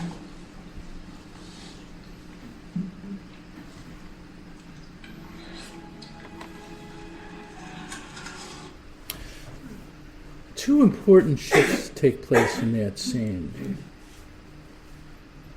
Very, very important. The first one is that her soliloquies, her relationship to the audience changes. She is defensive throughout the rest of the film, defensive with the people she's interacting with, and she's very vulnerable with the audience. In this scene, she becomes defensive with the audience, and she becomes vulnerable with Susie. Do you see that shift? Very, very important. The other shift is between the masculine and the feminine.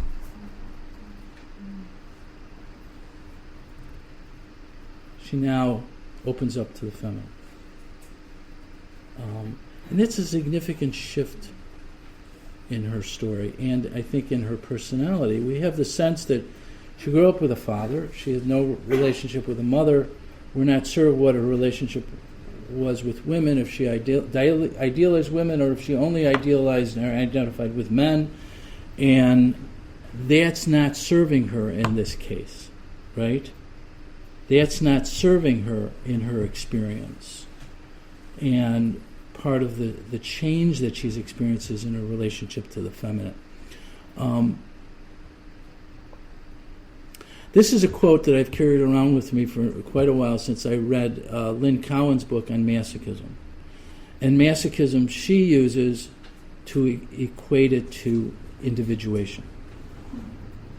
And she pulls out, and I cannot find this quote for the life of me, if anybody has it, in Nora Hall's works, but she pulled it out and she included it in her book. And the quote is, "The way out of the labyrinth is to keep one hand on the cold, damp, shuddering wall of your humiliation."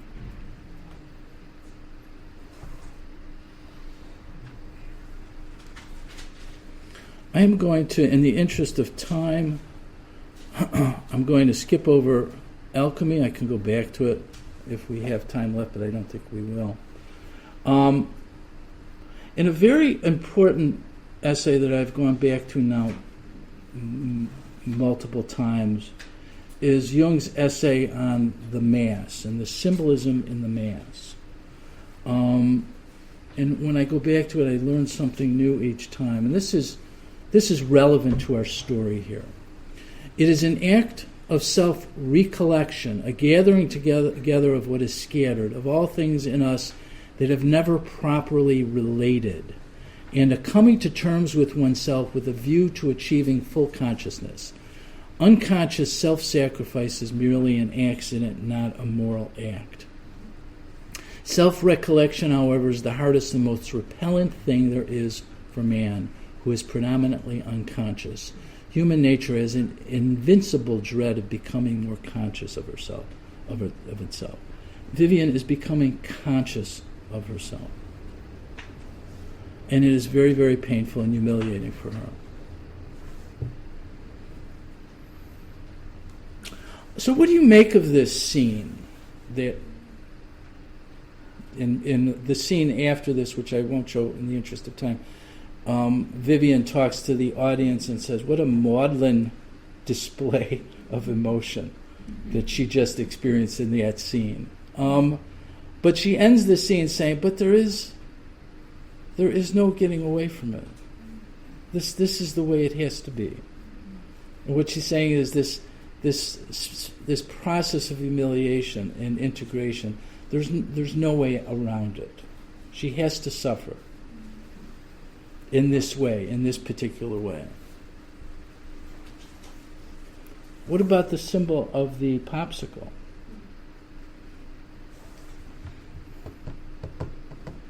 What's popsicle represent?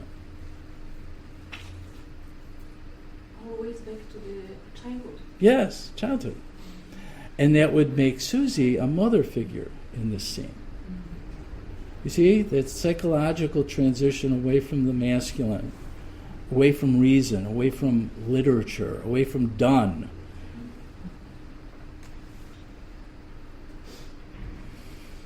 We talked about this. We talked about that. Okay. Now for the next few scenes. I'll let this scene speak for itself and we can talk about it.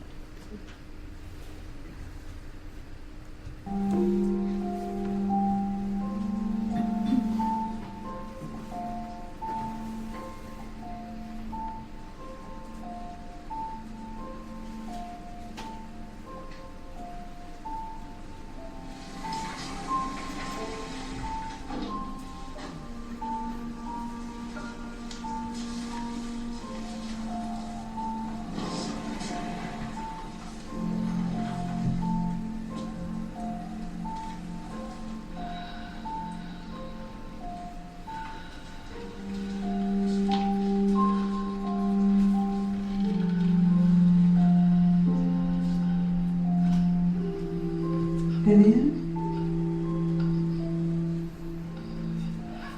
Vivian? It's evening. Vivian?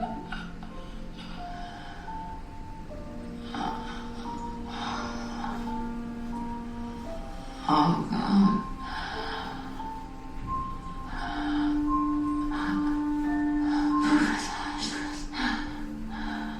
Oh, God. I'm in town visiting my great-grandson, who is celebrating his 5th birthday.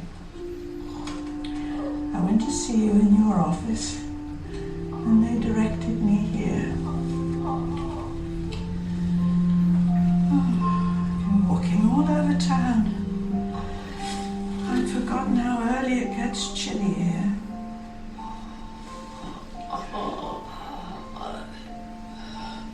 So bad. Yes, I know you do. I can see. Oh, dear. Oh, there.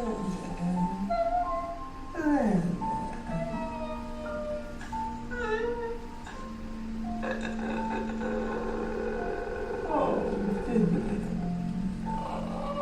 Vivian.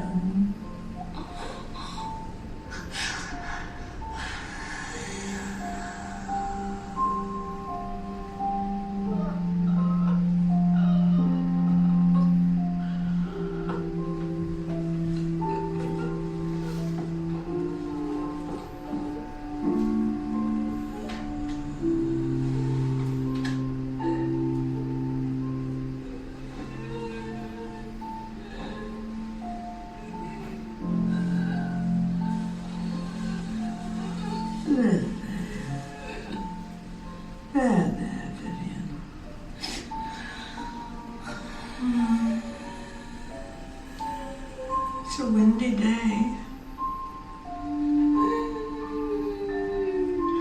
Don't worry, dear. Let's see. Shall I recite something to you? Would you like that? Or recite something by Donne?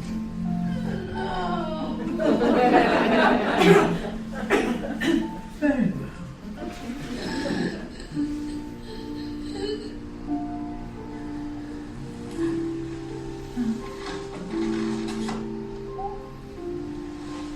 Let's see.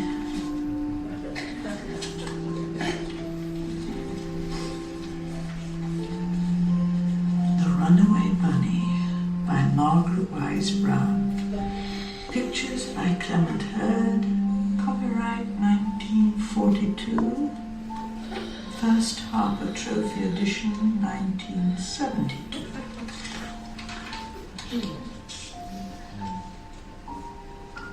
Once there was a little bunny who wanted to run away, so he said to his mother, "I'm running away." "If you run away," said his mother, "I will run after you, for you are my little bunny." "If you run after me," said the little bunny, "I will become a fish in a trout stream, and I will swim away from you." "If you become a fish in a trout stream," said his mother, "I will become a fisherman, and I will fish for you." Ah, look at that. A little allegory of the soul. Wherever it hides, God will find it. See, Lillian?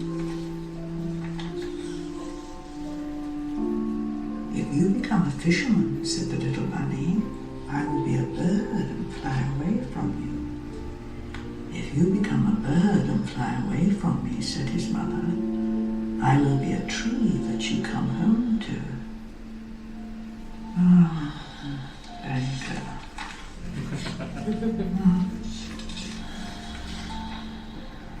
"Shucks," said the little bunny, "I might just as well stay where I am and be your little bunny." And so he did. "Have a carrot," said the mother bunny.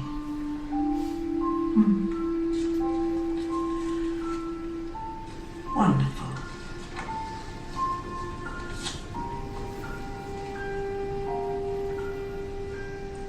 Time to go.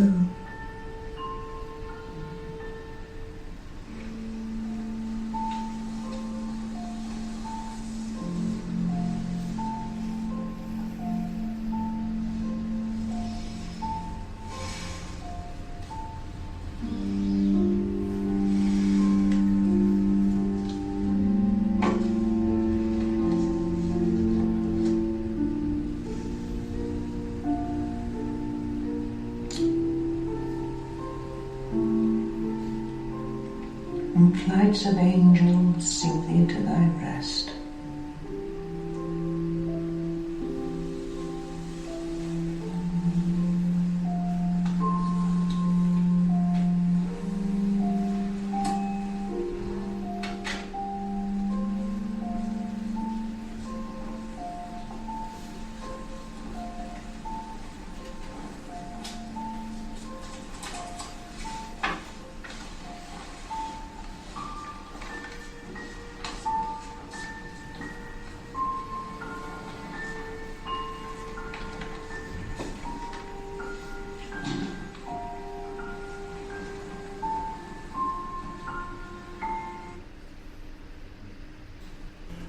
One of the images throughout this film, which Mike Nichols does in his films, everything that he sets up as his meaning, is a picture of a painting of Sebastian, Saint Sebastian.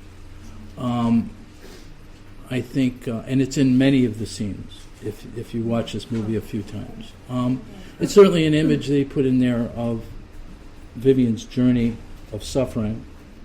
But I wanted to point out, in Lynn Cowan's book, there is a difference between being a martyr and being a masochist or individuation. She draws a distinction. So I wanted to point out the martyr avoids psychological movement by staying a victim.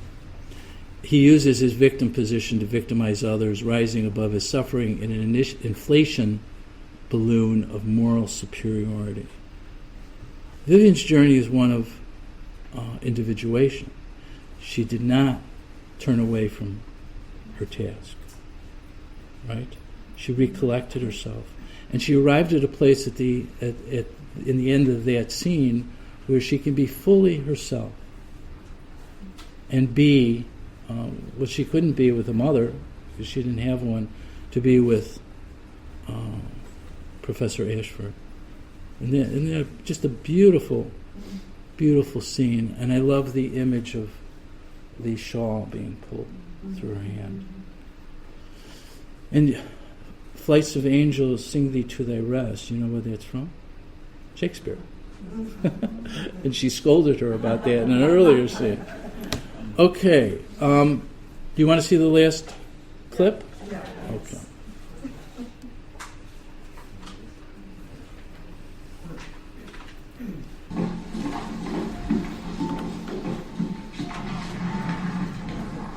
Professor Barry, how are you feeling today?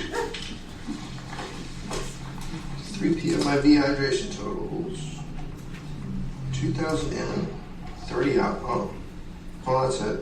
Kidney's gone. Professor Barry? Highly unresponsive.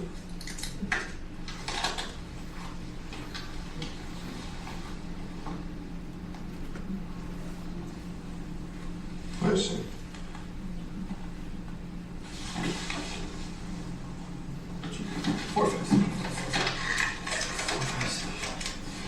Code blue, room 707. Code blue, room 707. Dr. Posner, POSNER. Hurry up.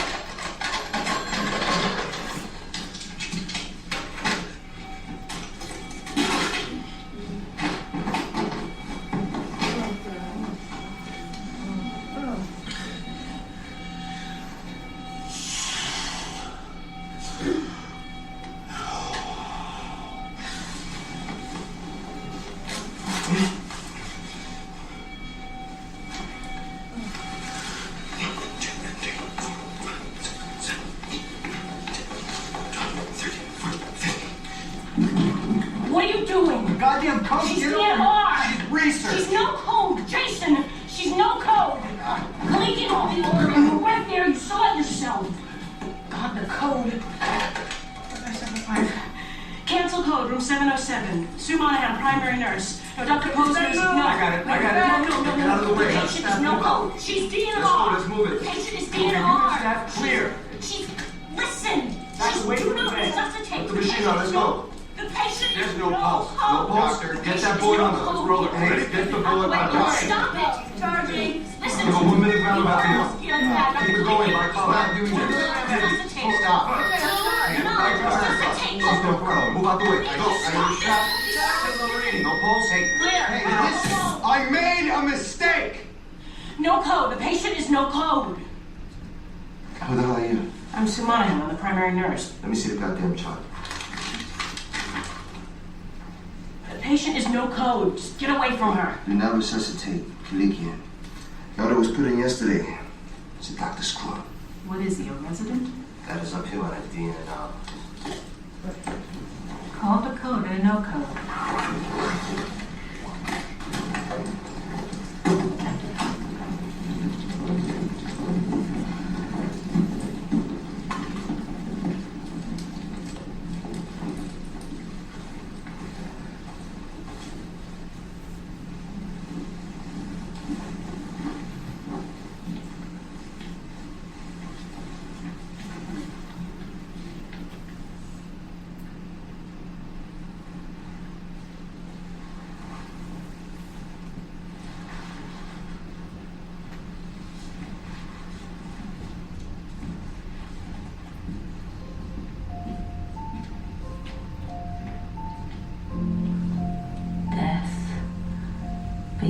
Proud, though some have called thee mighty and dreadful, for thou art not so.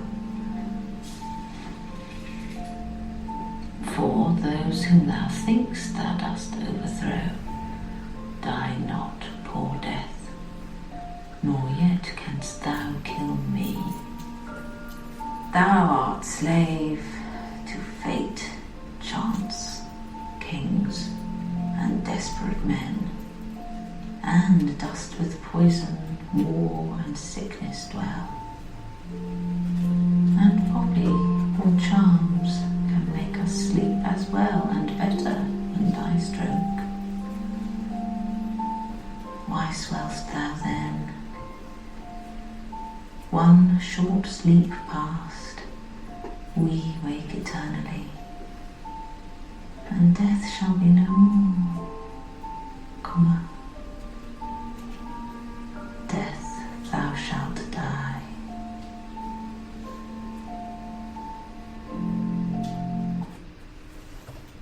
So you have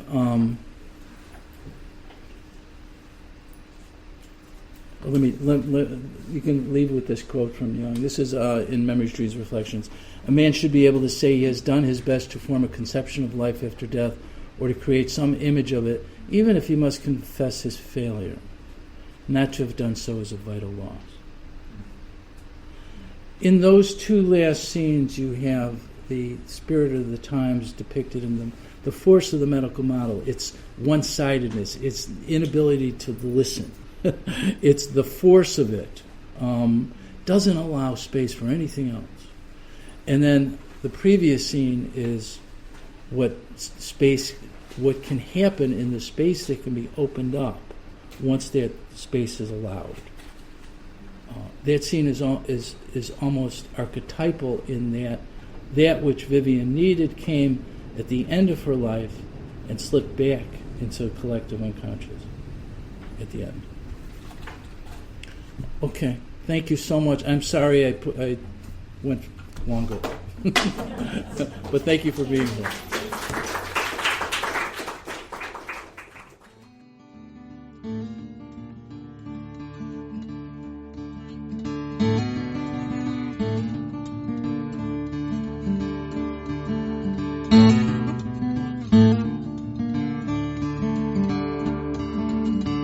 This podcast is distributed under a Creative Commons Attribution, Non-Commercial, No Derivatives license.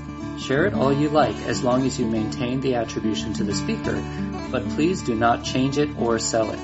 If you like this episode, tell your friends about us or leave us a review on iTunes. For more information about classes, training programs, videos, audio, this podcast, or to find a Jungian analyst near you, visit our website, www.jungchicago.org. Thank you to our 2019 supporter-level donors, Bill Alexi, Usha and Ashok Bedi, Circle Center Yoga, Arlo and Rena Compan, Eric Cooper and Judith Cooper, Lorna Crowell, D. Scott Dayton, George J. Didier, the Kull Family Foundation, Ramakrishnan and Full Bloom Lotus, Suzanne G. Rosenthal, Deborah Stutzman, Deborah Tobin, Alexander Wayne and Lynn Kopp, and Gerald Weiner. If you would like to support this podcast, just go to jungchicago.org/give.